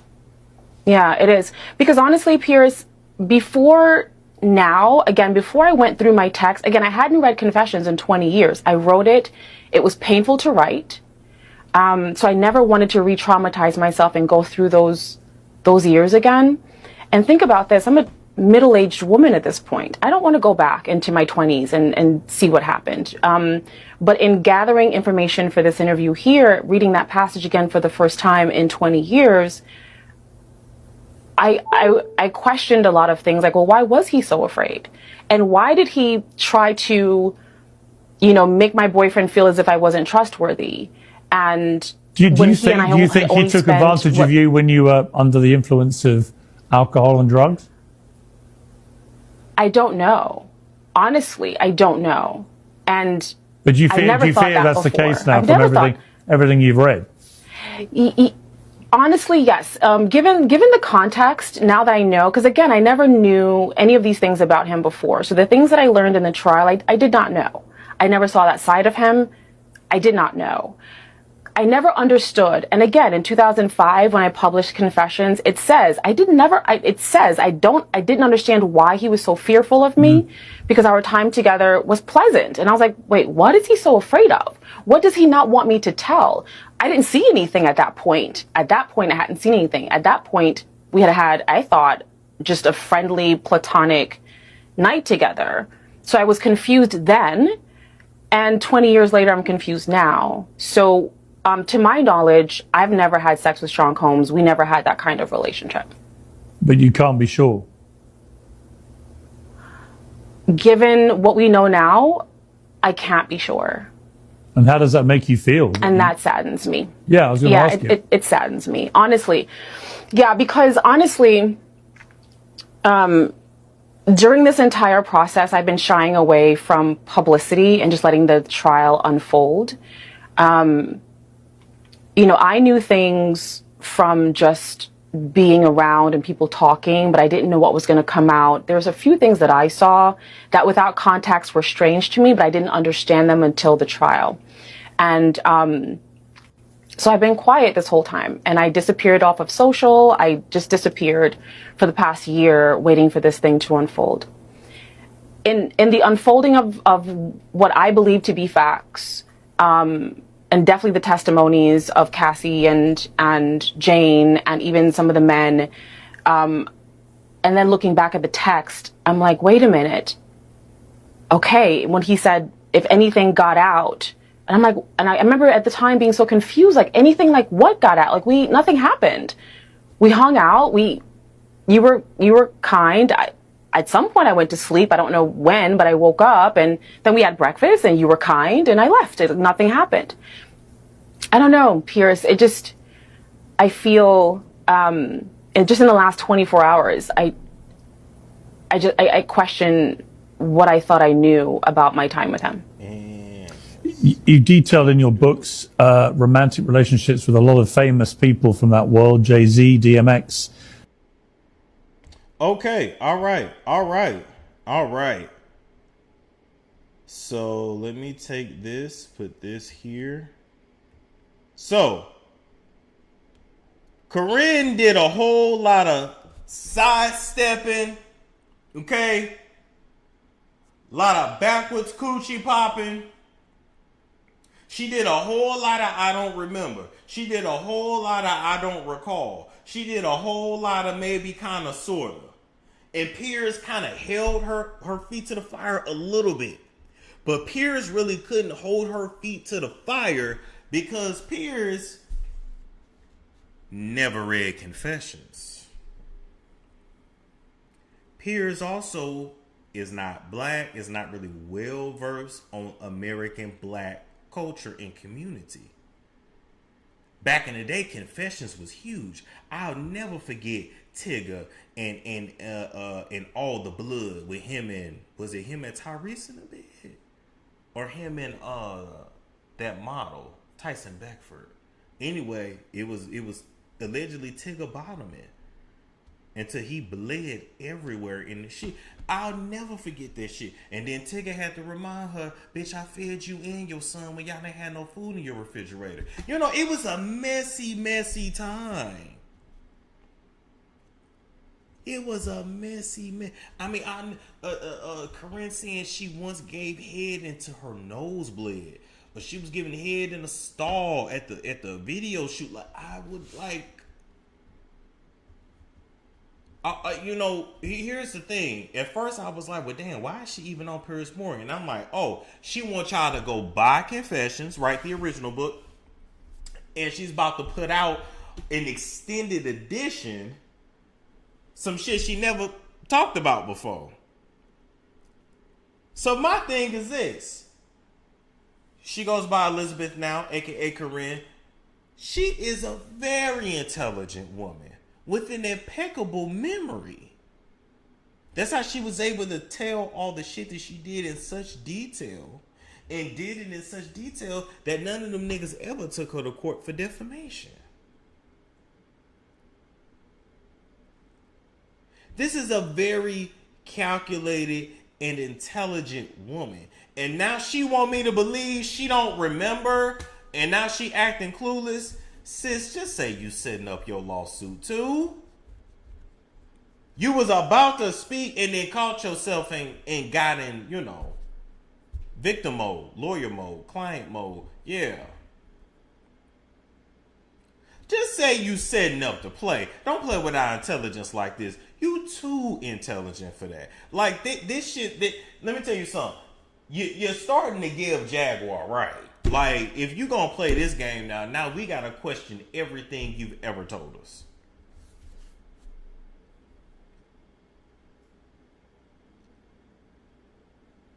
Or you saying that you were drugged and passed out so many times that you're not aware of all of the encounters? Like what? But she can't just say it because she's trying to set up the fucking play. It is what it is. But then I remember, Karrine, that according to your book and according to the interview that you did with the Daily Beast, okay, we're going to read. Fresh off a breakout role, starring in Jay-Z's Jay-Z's $1 million music video for Hey Poppy, Steffans was then introduced to Diddy. Ooh, Jay-Z, I thought you said you and Diddy weren't friends. Anyway, then known as Puff Daddy. She claims that in February 2001, so this was 24 years ago, when she was 22, so now she's 36, says she was gifted to Diddy, who had just broken up with Jennifer Lopez. So why is she now saying she don't remember?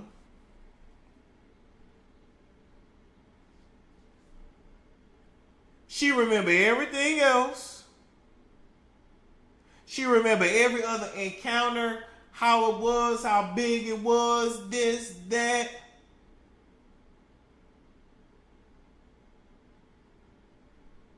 What painting was on the wall was slick enough to get Bobby Brown sleeping after she had sucked him till he nutted, but she don't remember.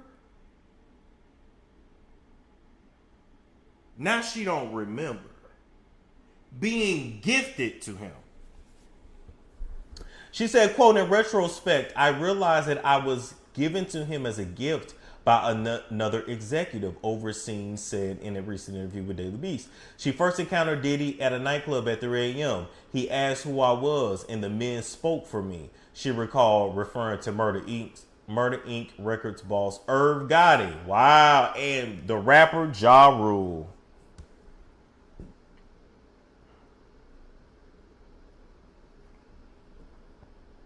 Right there in front of me, Diddy and Gotti made arrangements to send me to Diddy's house in 1 hour. So Irv sold you. Call that shit what it was. It was 4 a.m. when I turned up. You even remember the time. Come on now. It was 4 a.m. when I turned up to Diddy's home in my SUV. There were security guards in the driveway, all dressed in dark suits with their hands in front of them. They had been expecting me. She wrote in Confessions of a Video Vixen. Overson wrote in her book that Irv Gotti was known for sending her to multiple men. So you remember all that. And you wrote about it in your book. Now you want us to believe you don't recall. And now you're saying you never had sex with him. So are you lying now or were you lying then? Are you lying now or were you lying then?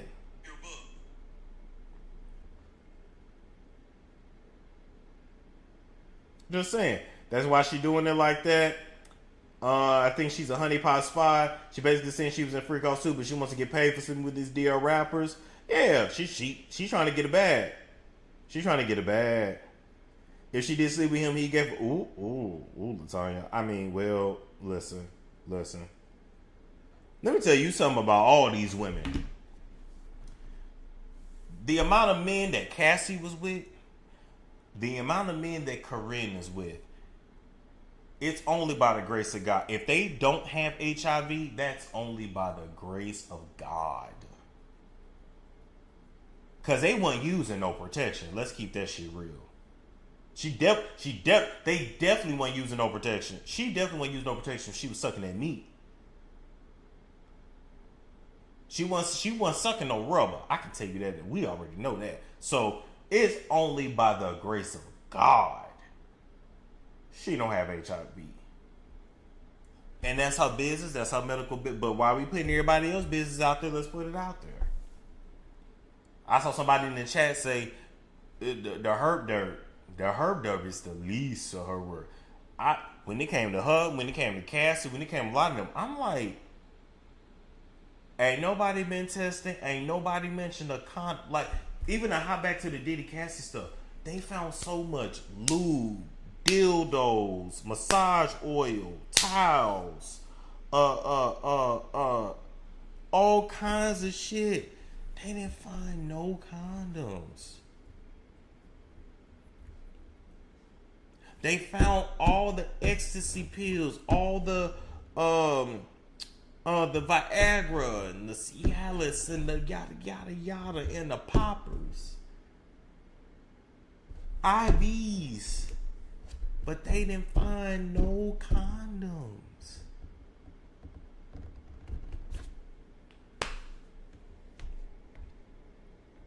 Anyway, I believe Karrine full of shit. I believe she's setting up to play, and she's just trying to get paid. It is what it is. She's trying to get the last little bit that she can get out of this industry. Because like I told y'all, the industry is dead. It's over. A lot of these girls, these women, they never going to be relevant again. At least with her, she has the gift of writing. So she can figure out a way to keep money coming in her pocket. And she made a lot of money off that book. And she going to make a lot of money off this new edition. And she going to continue to stay relevant. I'm not mad at her. But tell the truth. Tell the truth. Otherwise, I got to question everything you've told us. I can't with that half shit. I can't. All right, move right along from that. We got to talk about Kanye, right? Kanye and his assistant, Lauren Pizzicotti, whatever. Pizziata. She Italian. Anyway, nonetheless, right? Lauren is suing Kanye once again for SA. There's so many of these stories. Of SA while she was working for him under his Yeezy brand, okay? She claims that he would grope her in front of people, that he orally raped her, that he would have sex right in front of her, that he would show her pornography, and that he would ask her and harass her repeatedly to join his sexual orgies right in front of her that he was having. So he would basically try to pressure her into participating. She's brought a couple lawsuits against him, and this is the newest one. She didn't even work for him for that long, but nonetheless, here we are, okay? Another SA case. Now it makes sense why he came to the Diddy trial. Now it makes sense why he been moving the way he been moving, because, well, he gonna be next. They finna drag Tyler Perry through court. He gonna be next. He gonna be next, okay? Now, here's the dealio. Did he essay her? Did he do that? I don't know. I'm not going to victim shame. What I am going to say is this. I absolutely believe that he played pornography in front of her because he is a pornography addict, right? I absolutely believe that he sexually harassed her because look how she looked. And I'm not saying that's okay, but look. Of all the people to hire as an assistant, this is what you hire. Like, you're not serious about your career. You're not serious about no assisting. These are whores. These are prostitutes. That's what they get paid to do, and that's what they hired to do. Don't shoot the messenger. Okay? That part I believe. Kanye is a voyeur, which means he likes to watch people have sex. And then he's also an exhibitionist, which means he loves to have sex in front of people. He loves people to watch. He loves people to see. Let's get into the whole dynamic of Kanye and Bianca. And I still got to do the video where I go in further detail. But they have the kind of relationship. They have a stag and vixen relationship, right? Now we just talking about Kanye and Bianca. Let's put them on the screen, okay? And with them, Kanye gets off on her pleasuring other men and sharing her with other men, all right? Women have already came out and admitted that they participated in orgies with Kanye and Bianca, and Kanye pays male sex workers, aka corn stars, aka OnlyFans workers, and I believe one of them is Jason Love. I know Sly, his screen name is Sly is 2020. That's one of the ones that was with Cassie. And Anton Harden, and he's one of the biggest stars over there on Blacked. And listen, let's just talk about it while we having dick talk over here. Anton Harden got some shit that don't even seem real. Like, you want that running through your chick? Like, it's just it. But y'all also know I've been in the underground sex world and been in the swinger world, so I've seen these dynamics play out, right? So there are times when Kanye enjoys being the cuck, which is just other men sharing, having sex with Bianca, and he just watches, or he masturbates off in a corner, or he is being degraded in some way while they're encountering having sex with her. Now, the details of the cuckoldry, which Kanye has admitted to over there on either Kick or Rumble, over there when he was hanging out with that white supremacist dude in Sneeko, and he said, yeah, sometimes I do play cuck, but most of the time I'm stag. Most of the time he's stag, right? Stag is just sharing. So let's talk about some scenarios, right? Let's say I was married, I had a wife. If I'm being a stag moment is I call my homeboy. I'm like, hey, come over, such and such. She in the mood for two. Like, let's do this shit. And we both hit her, but we both participating, right? That's stag. That's a stag vixen scenario, right? Even the vixen, the girl being able to play on her own, and the stag knows about it and he's cool with it. That's still more stag.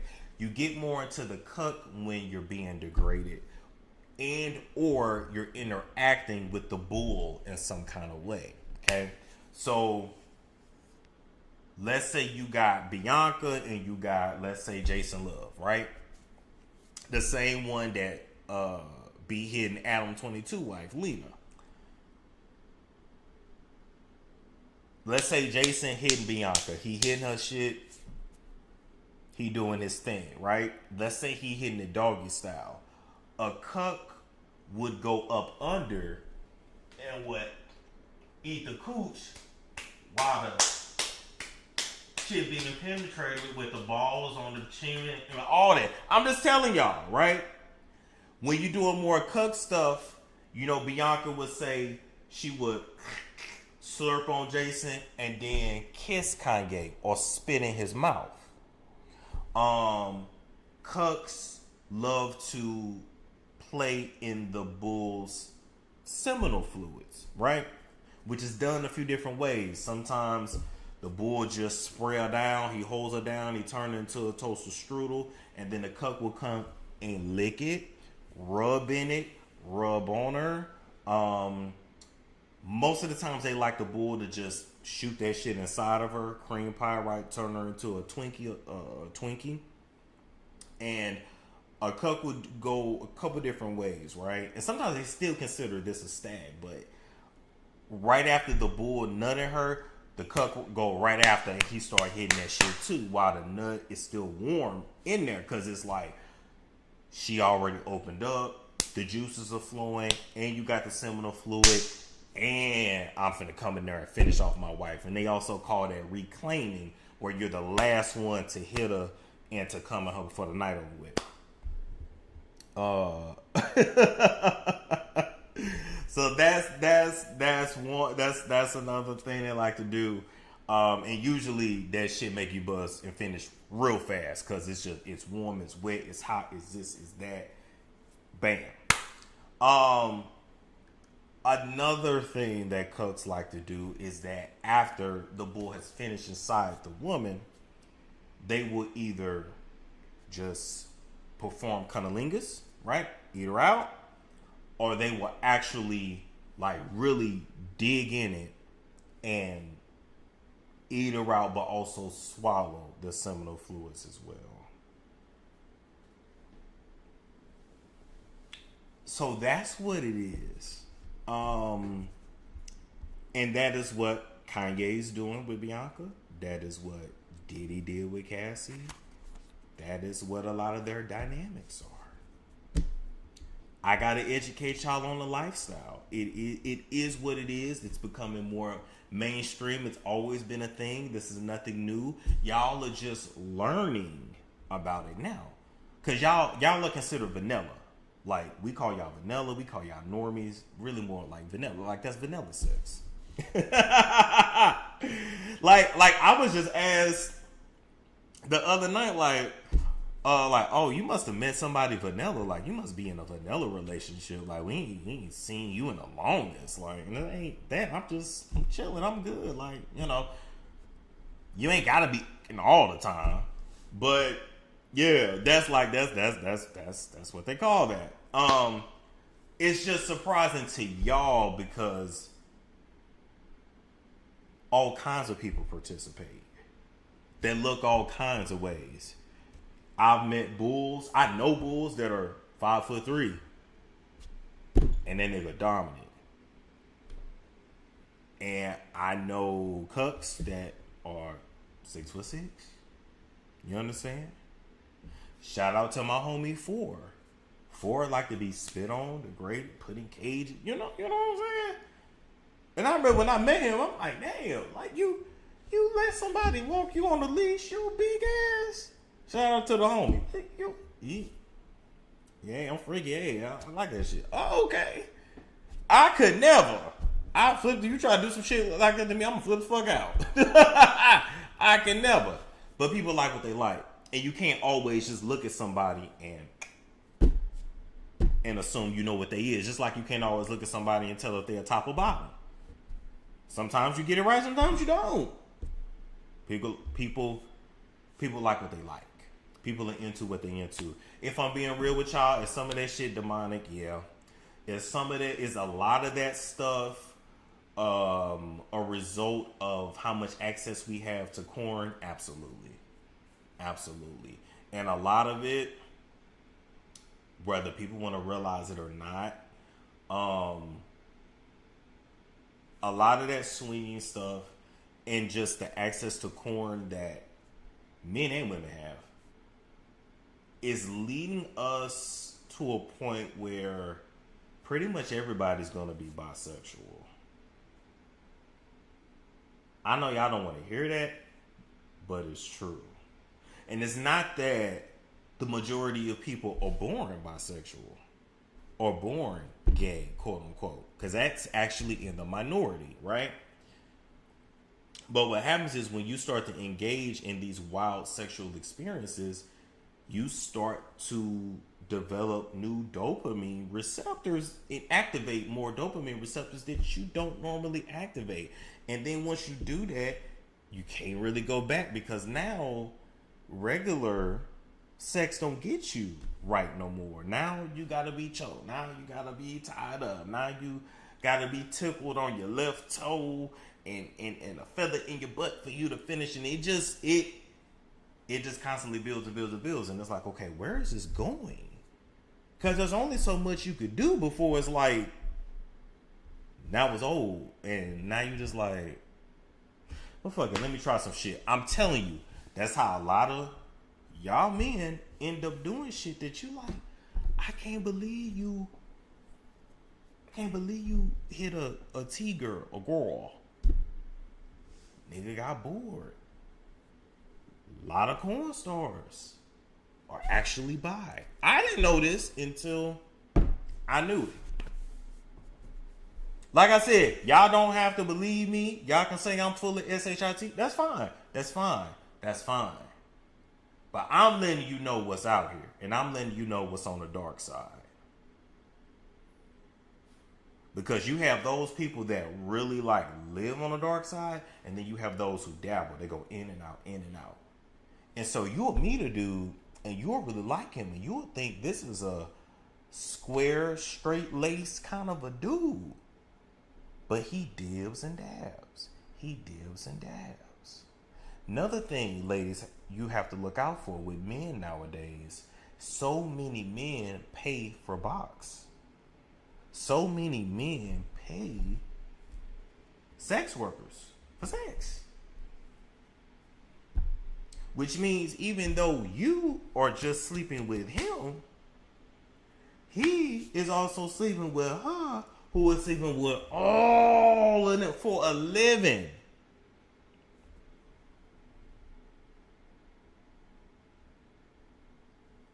I'm just letting you know. I would tell any of y'all if y'all out here, okay. Oh. This ain't nothing new. It's just being we living in times where everybody coming out. Let me tell you something. Shit getting so wild in America. This is why I low-key feel like America is Babylon and it's finna fall. And even when you look throughout history, whenever a civilization is about to freaking crumble, they always get really obsessed with like sexual orientation. But another thing too, everybody open with what they do. I'm talking about even spiritual work, magic. I just saw a commercial for a show, for a reality show, and it's about a family of witches. And they letting it be known what they do, the work that they do. Like, not just kind of talking about, I'm talking about like really, really talking about it. And this is stuff that has always been kept in the dark. Yes, do most people have spiritual workers on the payroll? Yes. Y'all call them witches, witch doctors? Yeah, most do. Most government officials, pretty much anybody that's a government official, that's an entertainer, or that's like a gang member, or that has constant interactions with the courts. I can take this down now. I'm gonna hip y'all to some more game. Whenever you see somebody and they're constantly in and out of court, but they always beating their case. When you see somebody and they beat some shit that's like impossible, you like, ain't no way you got out of that. Baby, that's root work. That's spiritual work. That's spiritual work.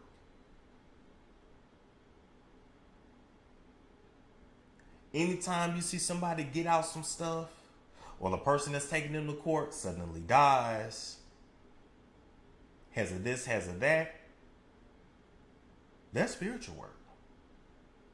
And I truly believe it's going to come a time when people are going to straight up say they are Luciferianists, they're Satanists, they this, they that. It's a little scary almost. Because it's just like, damn, people have like no shame. And y'all know I'm a nasty nigga. But I tell, but still, like, even I have a little bit of shame, you know. I'm just saying. It ain't just the candles. That's the light work. I'm talking about the black magic they do. I'm talking about playing with dead people's bones.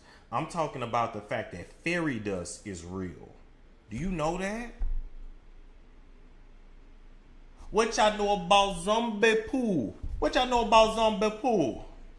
Oh, my Haitians gonna know what I'm talking about when I said that. Uh-oh, or maybe I'm talking too much. Huh? What y'all know about zombie pool? What y'all know about fairy dust? That's real. Yeah, sacrifices, yup. What's fairy dust? Oh, they do it a lot in Colombia. I forgot what it's made of, but it is literally like a dust. And you in a nigga face, and you basically take control over him. He has no idea what he did. He loses all his memory. So you know what's that Disney cartoon where they sprinkle the fairy dust and it changes you and you forget where you... That's real. Maybe that's the graveyard dirt. Yep. Yeah.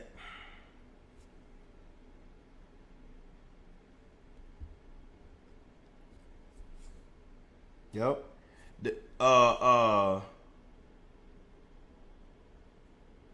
I had a witch say she got all her spells out of the Bible. Let me tell you something. Tell you something else I learned. Pretty much all your witches, warlocks, whatever, that do spells, okay? Or just spiritual workers in general. And then also Satanists, Luciferians. They all work out of the Bible. When they do rituals and shit, there's always a Bible there. Now, certain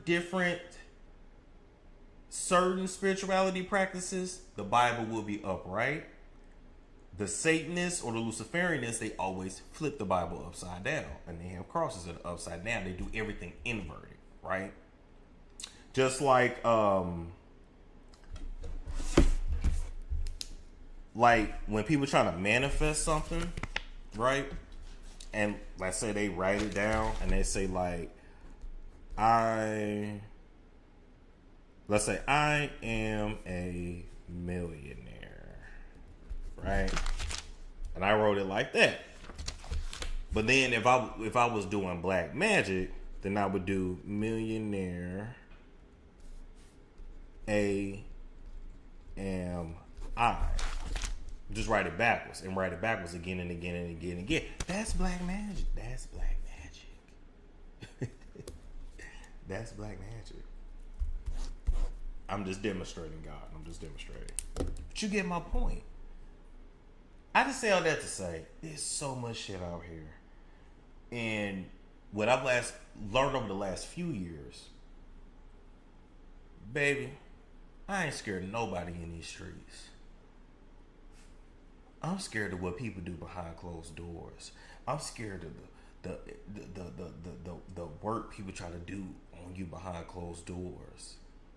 Because they mad at you, because they jealous of you, because they want to see you fall, this, that. It's a very, very real thing. I've had people try to do work on me. I've talked to y'all about that. And the amount of prayer you have to do, man, I've done some praying in it, several hours of it. I've done some praying, do you hear me? And cleansing, and this and that.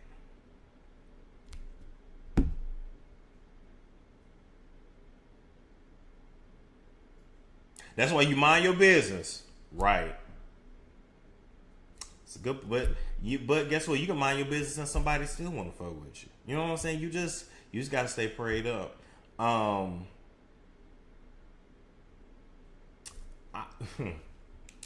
Speaking of me, I had seen my shit in a dream, and somebody was trying to do work on me. I don't know who hired them, because this person, I don't know, but they're not black, but they're not white. I couldn't tell what the race was. It's a female. It's a female worker. She got dark, straight hair, like slick back, and she was paid to do work on me, but I don't know who paid her. I don't know who she's. I don't know.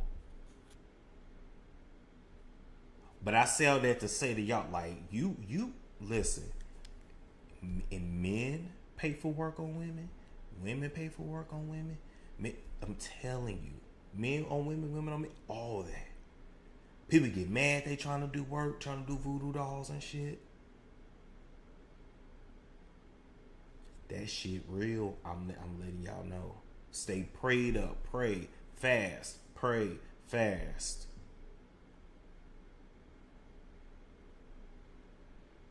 And they're only able to get you when you participate in things that lower your vibration. But if I'm over here and I'm really on my praying and I'm really on my fasting like I need to be, and I ain't FUCKing nobody, can't affect you like that. When you have a pure vessel, it really can't affect you like that. But when we smoke, we drink, we eat bad food, we ain't praying like that. We have doubt, we have fear, we have anxiety, we have this, we have that. All that shit is demons. When your house ain't clean, that's another way for demons to get in your shit.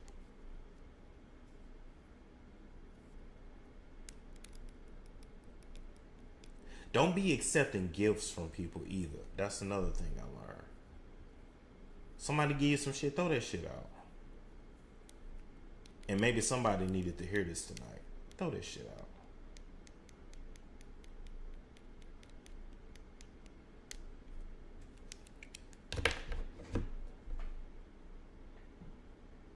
Telling you.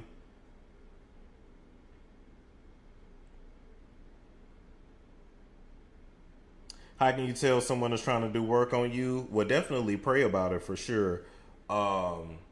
It's different things you can do. I think with like the match test, and it's different things you can do. But when you feel like you're not yourself. All right, so move right along from that. Next, we gotta talk about Cassie and this newest lawsuit that she got. Where the escort Clayton Howard, one of many, that said that she aborted his child and that she gave him an STD. We already know what it is. It's herpes. And now he wants compensation. He says that he was tricked into having unprotected sex with Cassie on many occasions, and that he should be compensated for that. He should be compensated for the STD that he caught because she didn't tell him that she had herpes. And here we are. And he says he is a victim just like the other women. Now, do y'all believe it?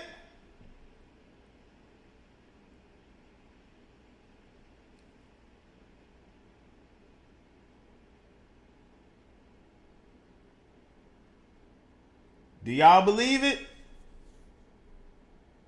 Do y'all believe that he got it from her? That he got it from Cassie? Do y'all believe he's a victim? Okay? I'm gonna play. Let me play his audio. Do I have his audio? Let me play his audio. Yeah, I do.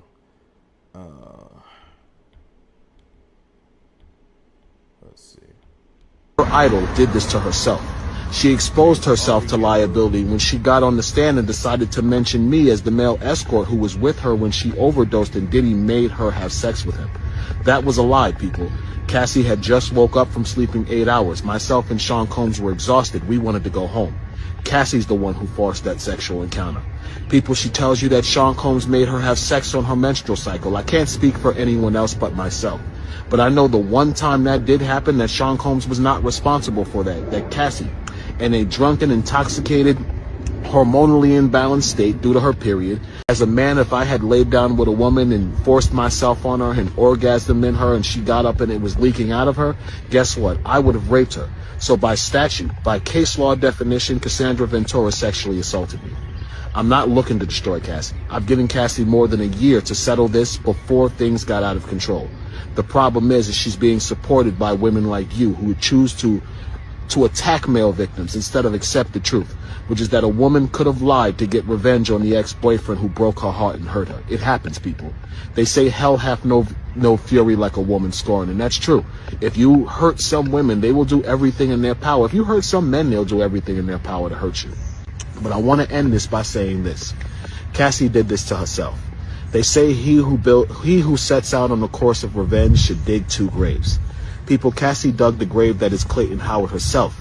Cassie got on the stand trying to destroy Diddy. She should have took her $20-30 million and walked into the sunset. As a man, if I had laid down with a woman and forced myself on her and orgasmed in her and she got up and it was leaking out of her, guess what? I would have raped her. So by statute, by case law definition, Cassandra Ventura sexually assaulted me. I'm not looking to destroy Cassie. I've given Cassie... All right. So let me go ahead and bring that down. Bring that down here. Okay. So he say he was a victim. He say he was traffic. And he said he deserved payment. Here's my whole thing with this, right?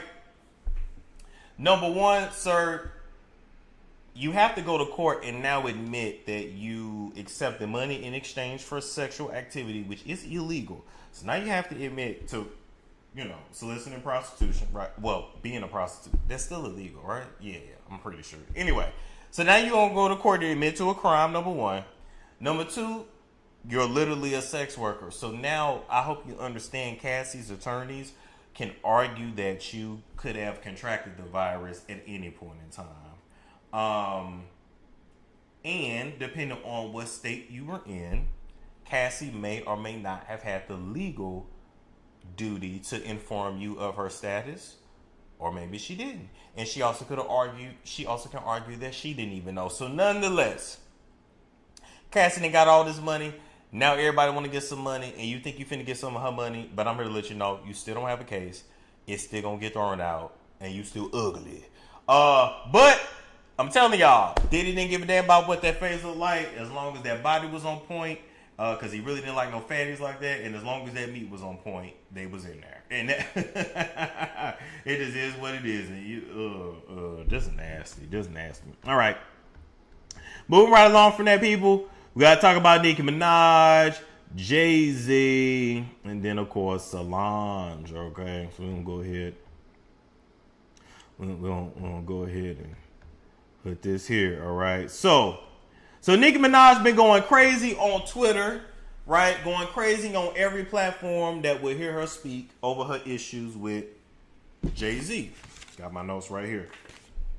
She was going crazy over her issues with Jay-Z. And I had to look into, okay, why is she so mad at Jay-Z? She's talking about she ain't being paid her money. This, that, and the third. Like, what is it? So here's the thing. Remember Tidal, right?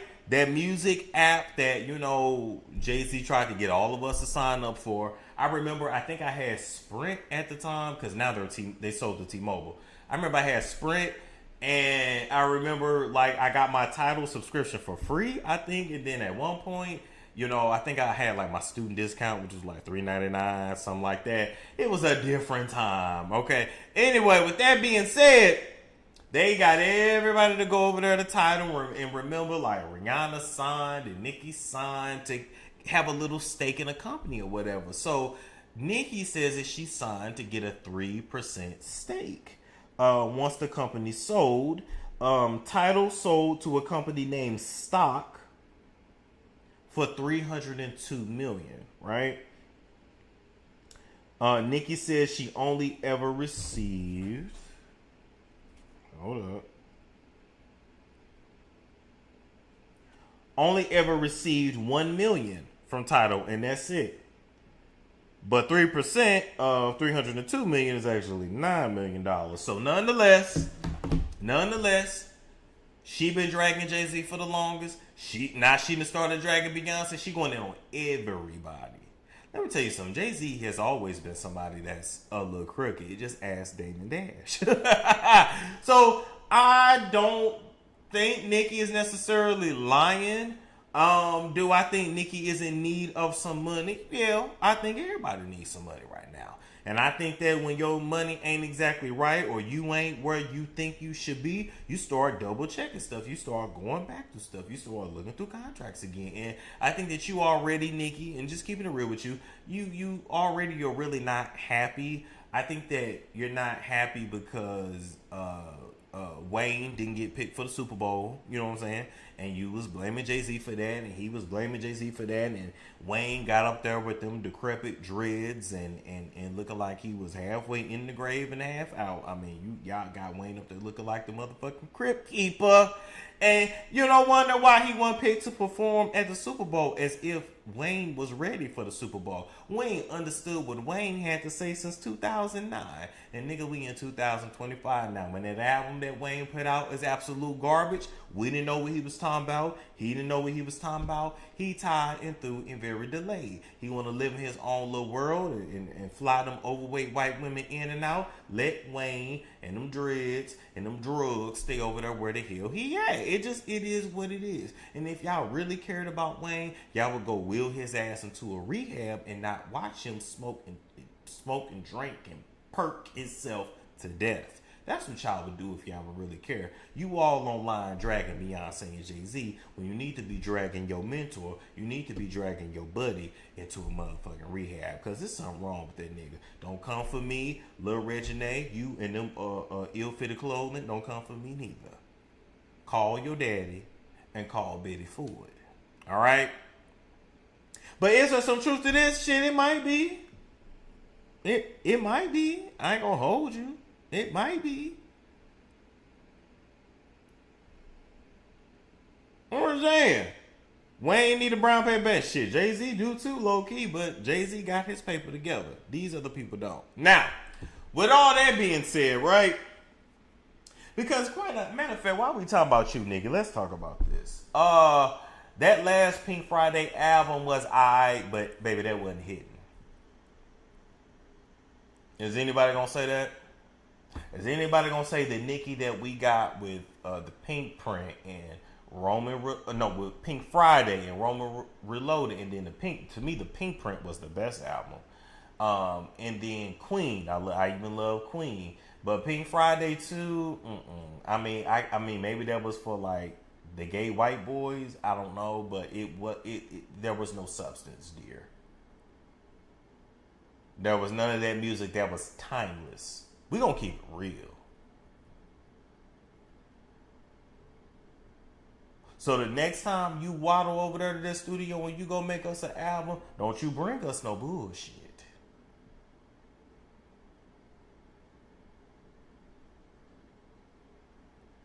Come on now, let's be honest. It was alright. It wasn't memorable. It was not you putting a pen to the pad. Not like you did with Queen, not like you did with Pink Print, Roman Reloaded, Pink Friday. None of you gave none of that. But the tour looked nice. And you sold out, and you had the decorations, and you had the dancers, because Lord knows your ass can't dance, but you was performing, though. I give you that. For what you can do, you were performing. It almost gave what Beyonce had you doing when y'all performed on stage together, because you had to bring your A game for her, because that's a motherfucking performer. Why you talking about her? Okay. And last but not least, and I love Nicki. Y'all know I'm a barb, but I gotta keep it real. Please don't fix your fingers to get online and talk about somebody's husband when your husband can't go near a school. Baby, you would never be able to have a sleepover at your house.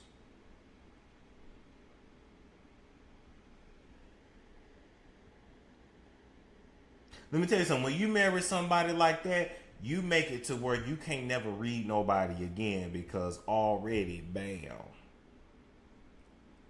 You can't even host a sleepover at your house. When your son starts participating in sports, his father can't even go to the games.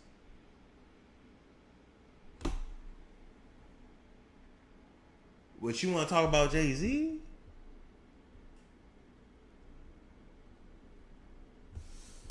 No, ma'am. No, ma'am. No, ma'am. But with that being said, you're now trying to get into the streaming game because ain't no more money in music like that.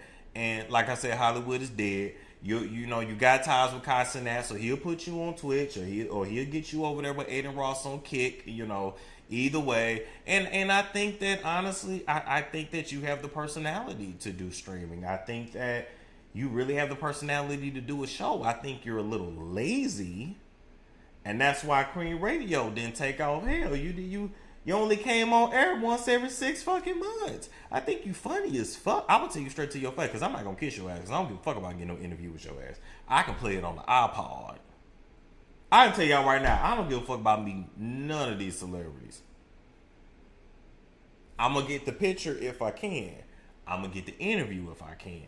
But as far as like, I just gotta be around them, baby, bitch. I'm the celebrity. Be clear.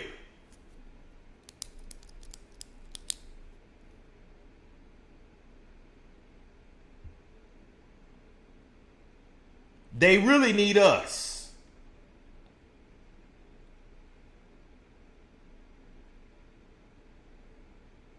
That's my girl though. But you lazy. So if you gonna do it, do it. And I think you can make a huge bag. And I'm just saying. I just think if you're gonna do it. But nonetheless, you came for Beyonce, and that's where you fucked up. And you know Solange don't play about her sisters. So Solange posted these pictures to her Instagram and to her Instagram stories, and I want y'all to tell me what you see. Tell me what your eyes see, okay? From her Instagram page, as you see, that right there. Then she showed the water, okay? Okay. This got me right here. And she put that out there right there. Look, got the fruit offering. So her ancestors love oranges. Oh, dang.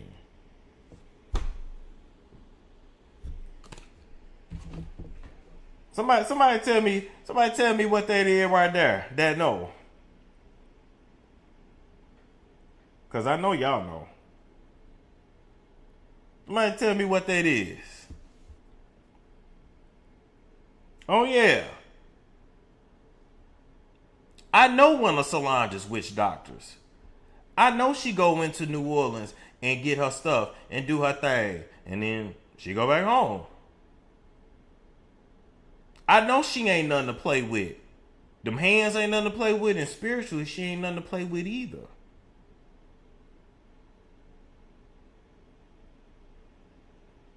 They did. Listen. Then she put the pictures up, but then she gonna turn the comments off. Like what you turn the comments off?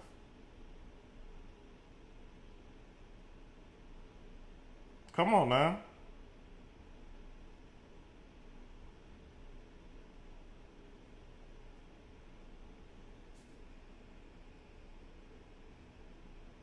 What y'all see? Looks like Easter.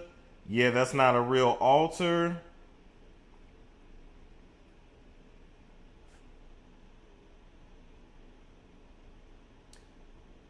They done went to witch doctors to bury the Barbie, but I double back, kill bitches, bury the body.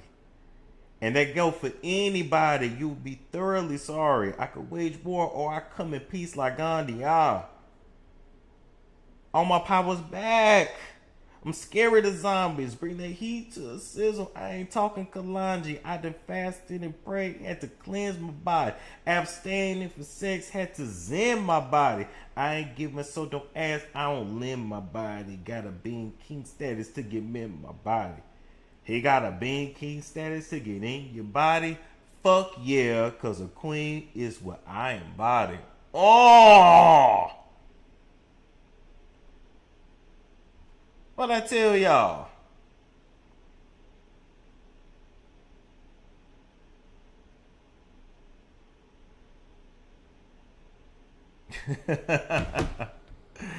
I told you before. Anyway, best of luck. I think they're going to continue to throw subs at one another online. But this is just a hot ass mess. But Solange, stay out of that, because your sister ain't always in the right. Okay, next we got to talk about R. Kelly and Tasha K. As you guys know or remember, he has sued Tasha K. For leaking his information, leaking like his private prison emails and love letters back and forth. And y'all remember back in the day, boy, when I tell you this picture right here takes me back. Not me trying to have a funky Dineva moment right now. But this was, when I say grade A YouTube right here, 20,000 people watching live. I don't know if we'll ever get that Tasha back. I don't know.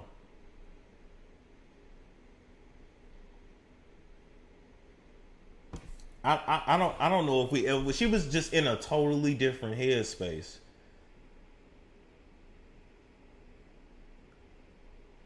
And I think before, where the fuck is she gonna talk? Well, it already had came out, and I think Tasha even said it. She had got the information from a prison guard, okay, and then magically when these lawsuits started coming down, that prison guard retired and got her pension and went about her business. But she got it from the prison guard, okay. So it was what it was. The emails were authentic. It broke the internet. R. Kelly's whole basis behind the lawsuit was that basically Tasha's videos helped to get him convicted. You know, it just it was what it was. But so he sued her, and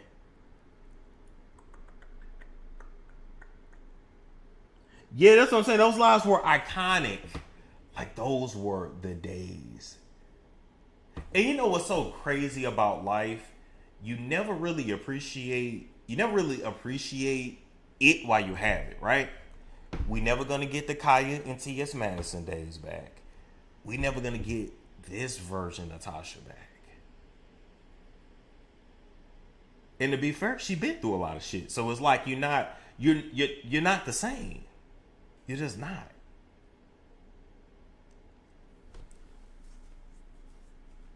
Plenty of people give Tasha K info every day. Yeah, I already know. But then she do be making up shit too and putting sauce on it. And she do be lying too. It's a mix. But nonetheless, the lawsuit got dropped. It is what it is. You know, R. Kelly doing everything he can to get out.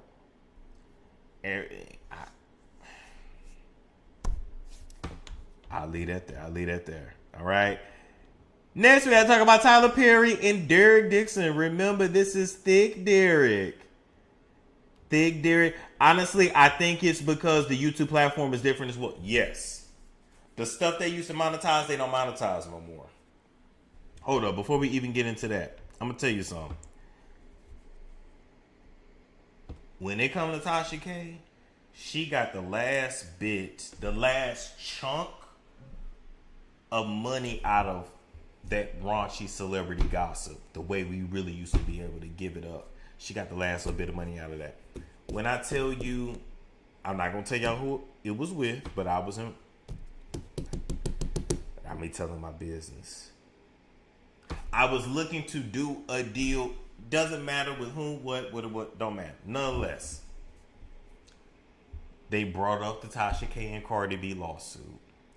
And they said, not that that was my fault, but what they said to me was, this changed the way we do things in the game. They said that everybody is afraid of being sued, so we can't really put advertising dollars behind this kind of content.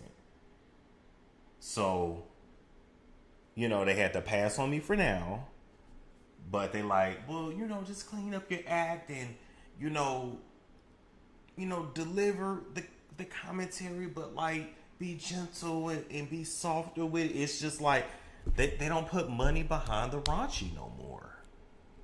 This, you know, they call it sleazy. They don't put money behind it like that no more.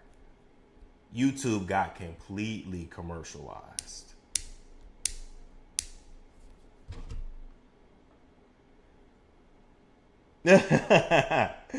Storm, you run this. So if there was more than this, YouTube Screech was dirty for real. Somebody tell her how YouTube used to be 2016, 2017, 2018, 2019 during the pandemic. We entertained on this mug right here. We really did. All right, so move right along from that. Derek Dixon, that spoke out and said that ever since he filed his lawsuit against Tyler, Okay? Because remember, he was accusing Tyler of fondling him, accusing Tyler of sexually harassing him, of constantly trying to FUCK him.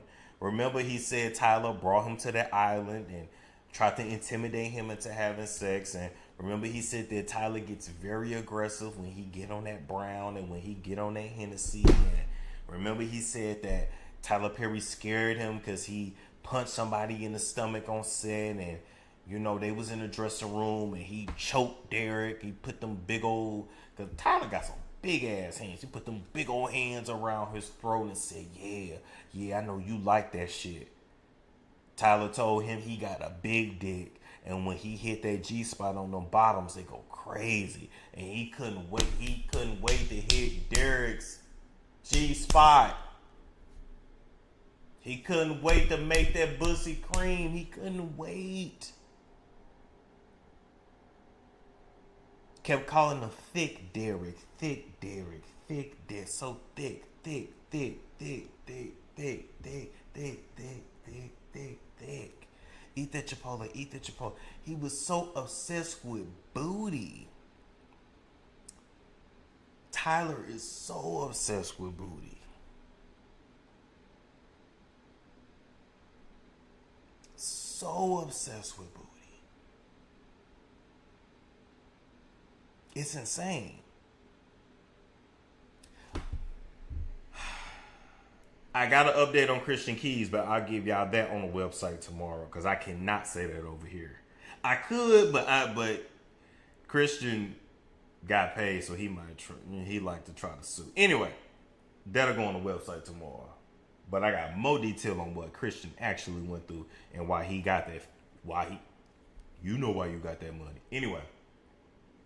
But it do got a lot to do with that Hennessy that Tyler liked to serve. That's all I can say. All right.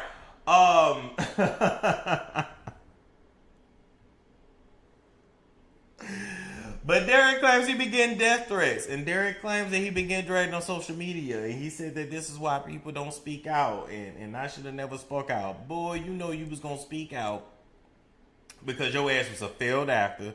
You didn't have no talent, and wasn't nobody gonna never take your ass seriously. Let's keep it real. You only got that job over there at Tyler Perry Studios because he wanted to FUCK you. It was never about your talent, because there's none. It was never about your skills. You didn't have none like that. They were never interested in you. You were nothing more than another bottom that they was gonna put through the ringer, get what they could out of you, toss you some cash, and then they was gonna move along and go right to the next. But let me tell you something. And Tyler, this is to you. This is to you, bitch. Or Medea. One of the reasons why you're going through what you're going through is because you want men that would never want you in real life. Not even just the fact that they're straight. They're straightish. Because, come on now. He was curious about his sexuality anyway. He just didn't want you. And that pissed your ass off even more. Tyler is the quintessential Southern old school black man, right? And Tyler has the demeanor of a black woman. You see him, you see Medea. Because he is Medea. You understand? He's really Medea. Tyler is the act. Medea is the real him, right? And he likes to go for niggas that would not ever talk to him in real life. He go for niggas that he gotta pay. And then wondering why he gotta pay. Versus finding him what likes him and will really have his back. It's always interesting to me how dudes like Tyler, whether they're straight, gay, or whatever, talk about how they just want sex and they don't want no emotional commitment. But then you real chummy on the phone with Derek. You simping to Derek. You telling him all your dirty secrets and what you doing and all these conversations. If it's one thing we learn, $1 billion can't unlame a lame. Them texts made you look bad, Tyler. You was begging for it. You was simping over this Wonder Bread. Versus getting you another country bumpkin that would love your dirty draws and let you pound him out in peace and would have you together. Same thing with Shannon Sharp. Shannon should have stuck with Hollywood. When he was dicking down Hollywood, Shannon didn't have no problems. He had to go get Miss 25K a cheat. He ain't never been the same since. Ain't nobody talk about Club Shay Shay. Them views over there at Club Shay Shay looks at. We're gonna talk about that in a minute. Anyway. If there's anything you Negroes need to learn, it's number one, that you need to stick with your own kind. Gay, straight, or whatever. Get you a black woman if you straight. Get you a black man if you gay. Because there's something going on spiritually where God, the universe, whatever you want to call it, it ain't rewarding black men dating out. It ain't rewarding y'all. I'm just letting you know. The spirit kicking y'all ass. And y'all coming out the money. Tyler, let me look at this camera when I tell you this. You not cute. Your hairline dusty. You funny built. You real tall, but you funny built. Your voice ain't attractive. Your demeanor not neither. And even when you think you in your masculinity bag, you actually acting just like your daddy and you in your abusive bag. When you drink that brown, you start reminiscing on when your daddy was kicking off in your ass. When he beat you up against that fence so much that your ass blacked out. How fucking dare you? You watched your mother get beat. You get beat because you wasn't even really Emmett's real son. You got Perry name, but you ain't actually a Perry. Your mama was messing around. Whoever's your real pappy, you probably know by now, but that ain't the point. May she rest in peace.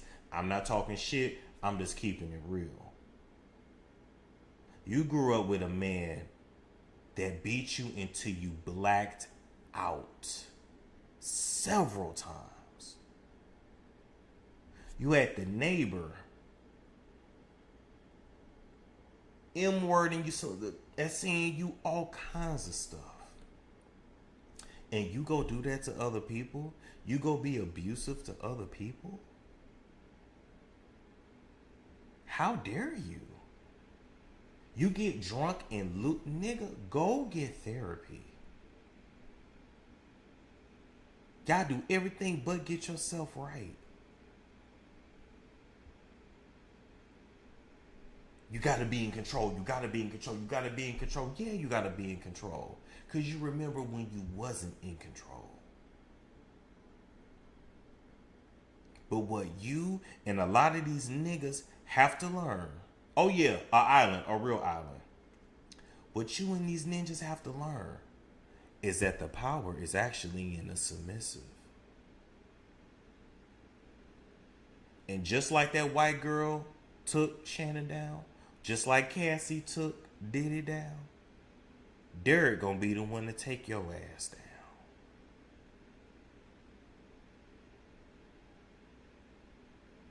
Don't think you can't lose your deal with Netflix. Don't think you can't lose your deal with Amazon. And they will have your country black ass back on the chitlin circuit, begging for the dollars of the only community that ever really gave a damn about you, and that's black women. These other black men in entertainment ain't gonna tell you. I'ma say it. Without black women, we don't have entertainment. We don't have dollars. We don't have ad dollars. We don't have none of that. Black women give you your approval first. They fuck with you, then the rest of the world mess with you. And this content creation game, if black women don't care, if black women ain't loving on you or reacting negatively to you, you're not making no money. because I'm a grown ass man and I know it ain't really no money in talking to men like that. Ain't no money in it. The money is in talking to women who can pull on their heartstrings and who really gonna care and who really. This man, this nigga, you know, damn, ain't no hope for this nigga. This nigga ain't gonna change.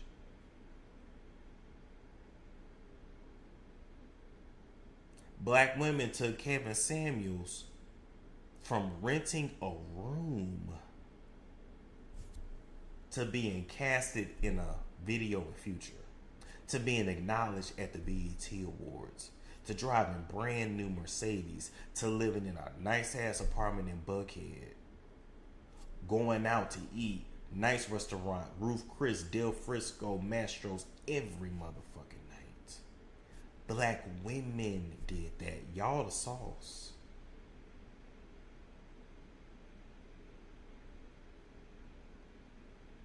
And what happened to Kevin Samuels? Died either on top of or on the bottom of a fat Mexican. Shannon Sharp taken down by a flat-backed white girl. Tyler Perry being exposed and embarrassed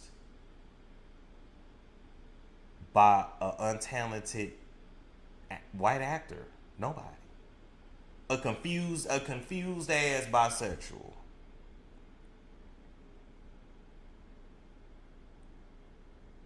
Diddy taken down by a little half Asian, half Latin mixed girl who was beautiful but never had no talent. Cassie was never a singer nor a dancer. She did a little modeling. That was about it. That's the type of chick that was supposed to get with a football player and get married and married off early. That girl was never gonna be no star, and she never had no star power. Let's keep that shit real.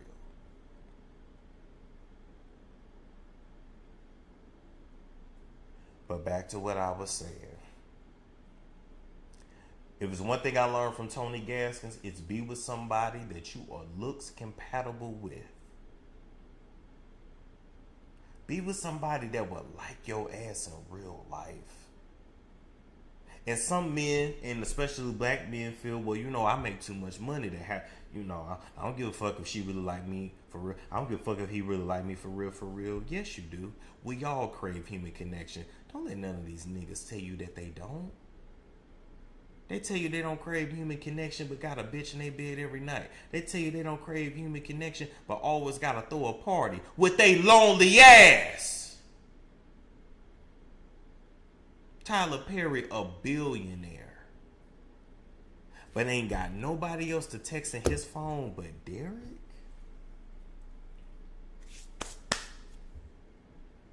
Gotta take the bussy because he can't just go up to a dude that look like this just if he just regular Tyler off the street.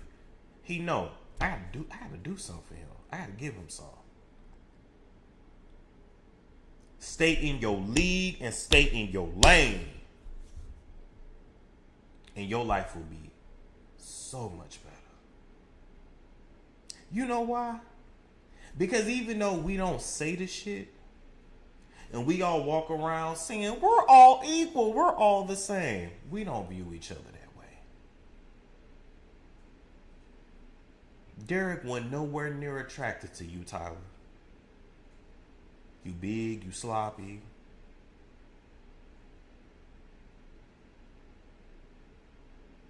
You thought that big dick was gonna excite him? Yeah.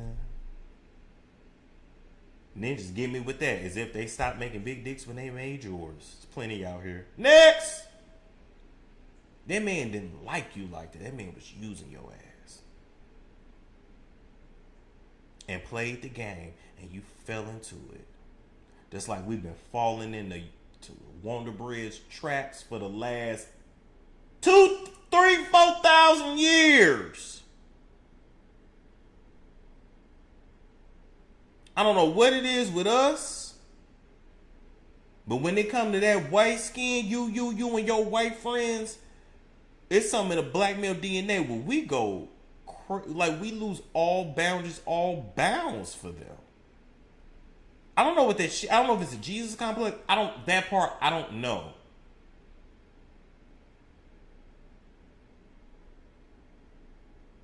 And this from the corporate black dudes to the hood black dudes.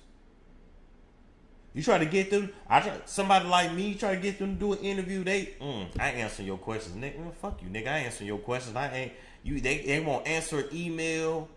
They want to charge you $8,000 for the interview. They want to put you through hell. They come on camera eating, chewing, smoking. They go sit in front of somebody like DJ Vlad. They on their best behavior. They go sit on a white platform. They talking properly. They done dressed up. They done shaved. They done got a haircut and all that.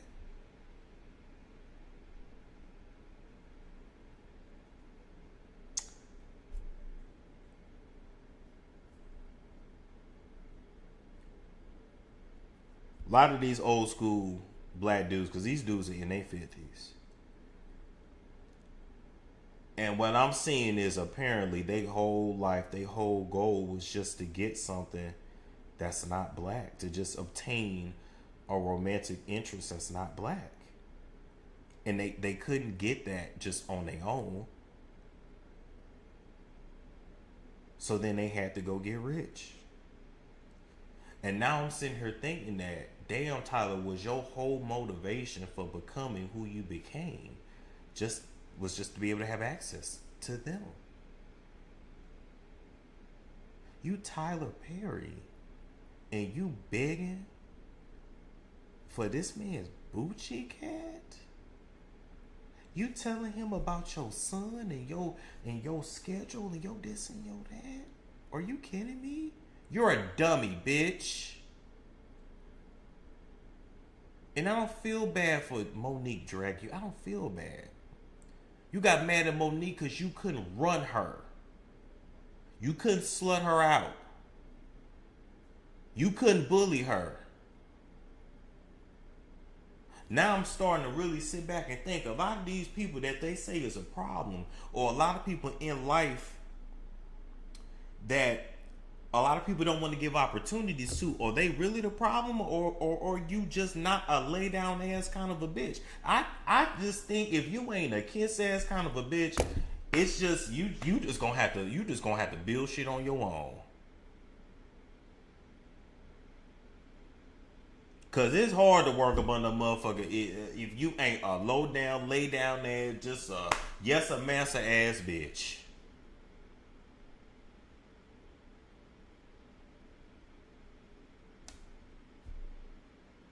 Anyway, I have no sympathy for you, Tyler. And even though, Derek, your life ain't worth $260 million, he owe you about 2.6, maybe 26. Really more like 2 points. Really more like 260,000. Because when nobody else hiring your ass, when nobody else looking at your ass, nobody even knows who you are. You was a waiter that lucked up on white skin and good looks. That's it. That's it. That's all.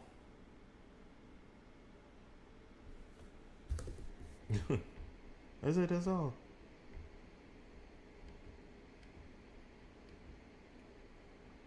Wait, do I have a commercial to play? Oh, yeah, hold up. I do got a commercial real quick. Wait. Oh, no. Oh, okay. It ain't gonna play again. Okay. That's fine. It ain't gonna play again. Damn, did I have any more stories to get into tonight? I think I hit everything. Did I have any more stories to get into tonight? Let me take y'all comments. Facts, because I really didn't know who he was before that part. Money would never fix time and trauma. Like, where he get that number from? It was just a ridiculous number. It's a ridiculous number. His thought process is that he's never going to be able to work again now that he's brought this lawsuit against Tyler. But my thing is, you was never going to make $260 million. Get out of here. Oh, Ashanti and Nelly. Oh, let me get their picture up. Ashanti and Nelly. Okay. Give me 1 second. Ashanti and Nelly. Yeah, I seen a little bit of their show, and we gotta talk about this. This is what it wasn't. Okay, here we go. Okay, so hold up. Let me put this up and browse. Here we go. Okay. All right, Ashanti and Nelly, right? So they've been going viral all over TikTok, all over YouTube, because they got a reality show out, right? Over there on Peacock. It's called We Together, We Belong Together, Back Together, something like that, right? Here's my thing. I ain't gonna lie, I did support them when they had got back together. I was happy. I think they're adorable. I think I'm talking about like just from the outside looking in. As far as looks compatible, they're definitely looks compatible. Because he never looked it right with Miss Jackson to me. That's just my opinion. He never looked it right with her. From the outside looking in and on paper, it fits, And even when like Ashanti got pregnant with a first, and it's alleged that she's pregnant with a second right now, it was just clear to me that she wanted to experience motherhood. She's in her 40s, so she ain't got no time to waste. If she gonna have some kids, she gotta do that shit now, right? But he is 50. He has raised like 5 other kids. This old ass man, and he tired. It is what it is, right? So I didn't watch all the episodes. I ain't had time to. I ain't really care to. Here's my honest opinion on them as a couple, the show, all that, right? Number one, I think that they should have never done this reality show. I don't know Ashanti to have want to do reality. She's a very private person, so this must have been his idea, okay? Number one. Number two, a lot of people say she need to leave him, or it ain't gonna work, or it ain't gonna last. I'm gonna be real with y'all. I think she's gonna have another baby with him, and I think she's gonna stick it out as long as she can, because she don't want to look stupid to the public, and because she really do love him. I believe she do, and I believe he do really love her. But I believe this man is fucking insane, and I believe that Nelly represents everything that marriage has been traditionally. And a lot of women don't want to hear that, but that's the truth. Now, I don't think he hitting her. I don't think he beating her, nothing like that. But he represents the traditional, masculine, patriarchal, misogynistic male. He represents that. He cheat on her. Some young light-skinned hoe just came out and said he had her squirting the other day. Don't remember all the times he was cheating on her, on Ashanti, when they was first dating, which is why they broke up, because he couldn't be faithful. He wasted all them years that he could have been building a life and a legacy with Ashanti. He wasted all of Miss Jackson, Chantel Jackson's years, all because this nigga can't stop cheating. He got a gambling habit. He got a drug habit. So it's a lot going on with him. And it's a lot she got to put up with. But I'm going to keep it real with y'all. This still represents the traditional marriage that a lot of us either grew up seeing or saw with our grandparents or whatever. Where the man got a ton of fucking issues, and the woman don't have no say-so when she go along with everything that he say. He don't bend. He don't compromise. He don't really negotiate. He just say, he lay down the fucking law, and then that's that. Ashanti has granted him submission in this relationship. What somebody needs to tell Ashanti, though, is that submission is earned. It's not guaranteed, baby. It's earned.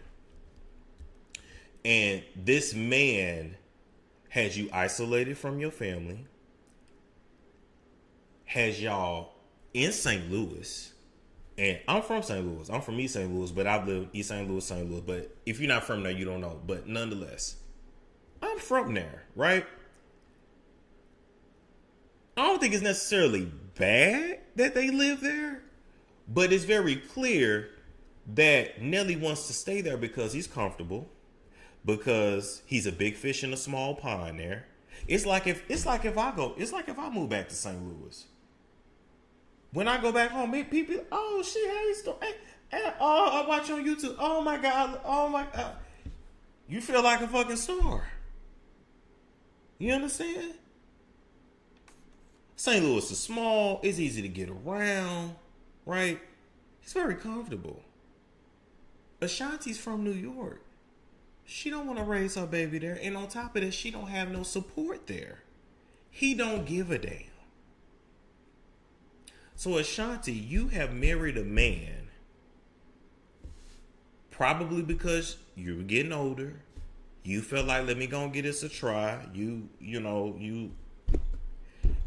a little bit of man is better than none. So you were operating out of a lack mindset, and you went ahead and married him. But this man got gambling debt. This man has a gambling problem. This man is loud and not just loud. Well, he is loud and braggadocious. He's a little rude. He talks to her crazy, but not like overtly crazy. He talks to her. He like, I don't know what it's called when you do like little digs and little jabs at somebody's self-esteem. Like it's the kind of shit that'll make you like explode. Like if I see a video of her one day going ham on him and he looked like the victim, like I would not be surprised. He's very much about self. He's very manipulative. And Ashanti's a really sweet girl. But for whatever reason, really sweet women don't seem to meet really sweet men, and really sweet men don't seem to damn. Nelly got a woman being the biblical definition of a submissive wife to him in every way. She don't raise her voice. She don't get that man no pushback. In this relationship, Ashanti has no backbone.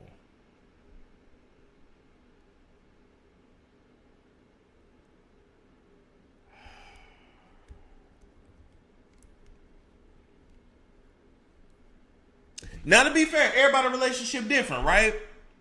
I don't know about, I'm not in no relationship. I don't desire one. But if I was, we can laugh and joke, but I don't like that, like, taking digs at who you with. I don't, the roasting and gagging your loved one, I don't like that. Like, I always say, you can't fight and fuck me. You can't be with me and roast me. Like, I don't like that. Like, I need you to respect me, cause I'm gonna respect you. So I damn sure need you to respect me. And anyway, he done gave her the baby that she wanted, right? He told her, that's your baby. Till that baby can walk and talk, I ain't got nothing for it. Well, I'm gonna keep it real with y'all. That's traditional. That's really how it was.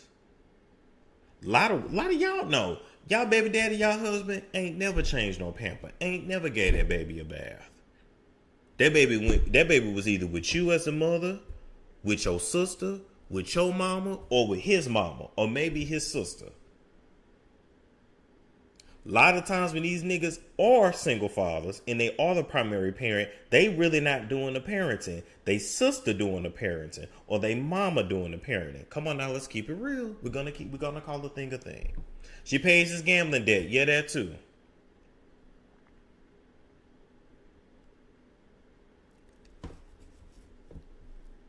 She's isolated from her family. He makes little digs at her. She can't buy a $75,000 mattress, but he can go spend his money at the casino. He can go gamble 6 figures away. He won't live in New York because he can't keep up. Let's just keep it real. Now, Nelly wasn't born in St. Louis. Nelly was born in Philly, but he was raised in St. Louis, right? I think University City. Anyway, he can handle the Midwest lifestyle. He can't keep up with he can't keep up with that shit in New York. He can't keep up with it. And instead of him being a man and admitting that, he just trying to talk around that. Let's just keep it real, right? But you're not helping her with the baby. You ain't taking into account she may have postpartum, anything. He's saying he's willing to pay for nannies, and that's great and fine, but she might not want that. I can't believe they didn't have these conversations before marriage. That's also what's blowing me. I'm like, what did y'all talk about before y'all got married? Or did y'all just get back in the bed? Another thing, she lies for him. She covers for him. Like,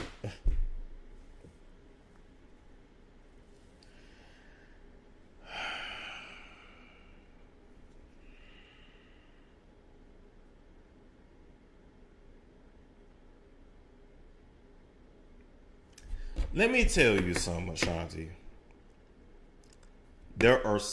Submission is earned, right?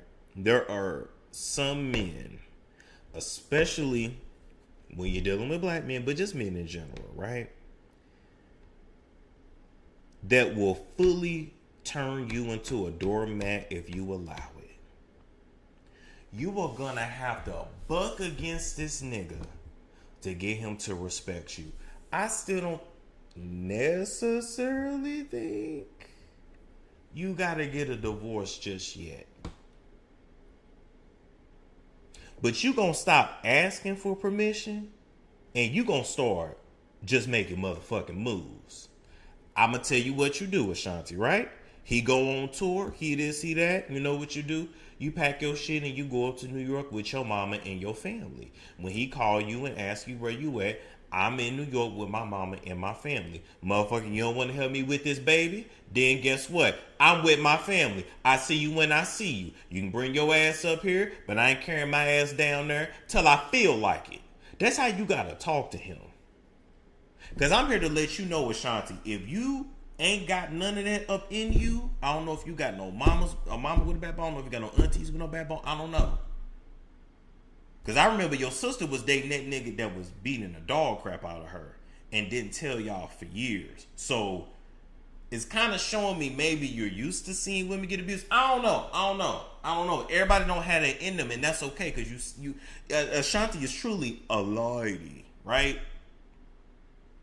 But you need a gentleman. That's why they call it gentleman. A man that knows how to handle you. You gonna have to show this skinning and grinning ass old nigga how to handle you. When y'all, let me tell you, Shanta, when y'all was in that that store and you wanted to buy that mattress, and he said, we're gonna get the hell out of here. Here's how you should have played that, Ashanti. Come to the camera and watch. Let me teach you something that maybe your mammy didn't teach you. Okay? Sing. I'm Ashanti, right? Oh, I love this mattress. And Nelly say, we ain't getting that shit, we getting up out of here. Ashanti, you were supposed to say, no, nigga, remember when you spent all that motherfucking money at Ameristar and you got arrested and you had meth in your motherfucking pocket and your slow ass didn't even remember to renew your tags, so they towed your car and they put you in jail and you was embarrassing me after we got married? Motherfucker, if you go give your money to the gambling house, bitch, I'm gonna get this motherfucking mattress. Now you can sleep on the shit or you can sleep in another motherfucking room, bitch. Your choice.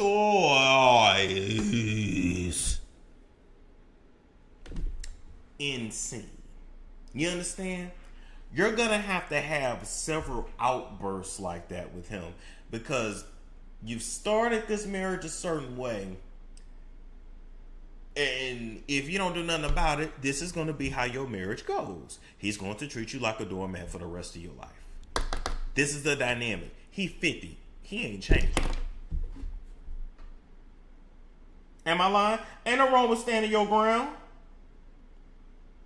That don't mean you don't love him. Yeah, you gotta pop off on him. You gotta pop off on him a few good times, and you gotta embarrass his ass. Don't be afraid to embarrass him, cause he show embarrassing you when he jab and when he talk about some, yeah, how you think KK got here? You was supposed to say, yeah, that average dick got that baby here. Cause we all seen the video. It was very much average. You talking about he packed, girl, bye. Everybody know you like little dick niggas. Nelly, that's average. Irv, little dick. Everybody know you like little dick niggas. We know that. You like what you like. You don't like no big old horse. You don't like to go see a man about a horse. It is what it is.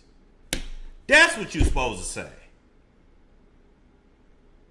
You being soft and gentle with a ninja that's not being soft and gentle with you. I'm gonna need you to get your shit together.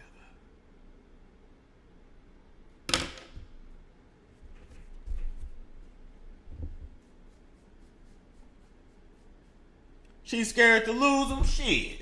I'd be more scared to lose my money being married to a gambling addict. That's what I would be more afraid of.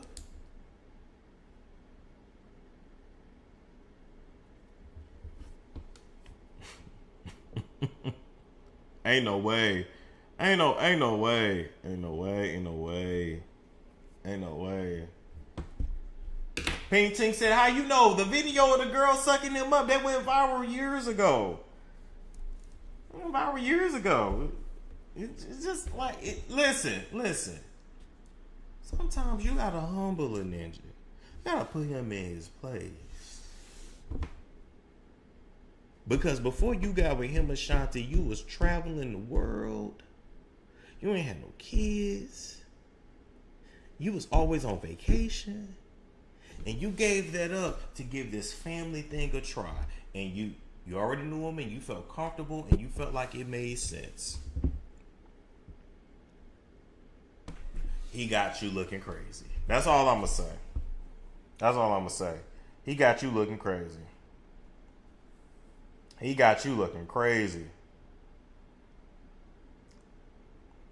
But that's that to me. I seen that dynamic. I'm like, oh, that's old school. That's that old school type marriage. But anyway, that's that, people. I don't know how long I've been on here, but about 3 hours. Okay.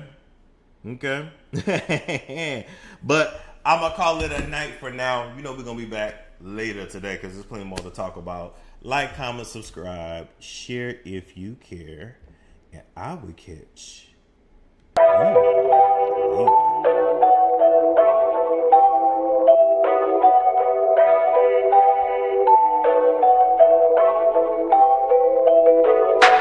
Everybody want this cookie, my spoil your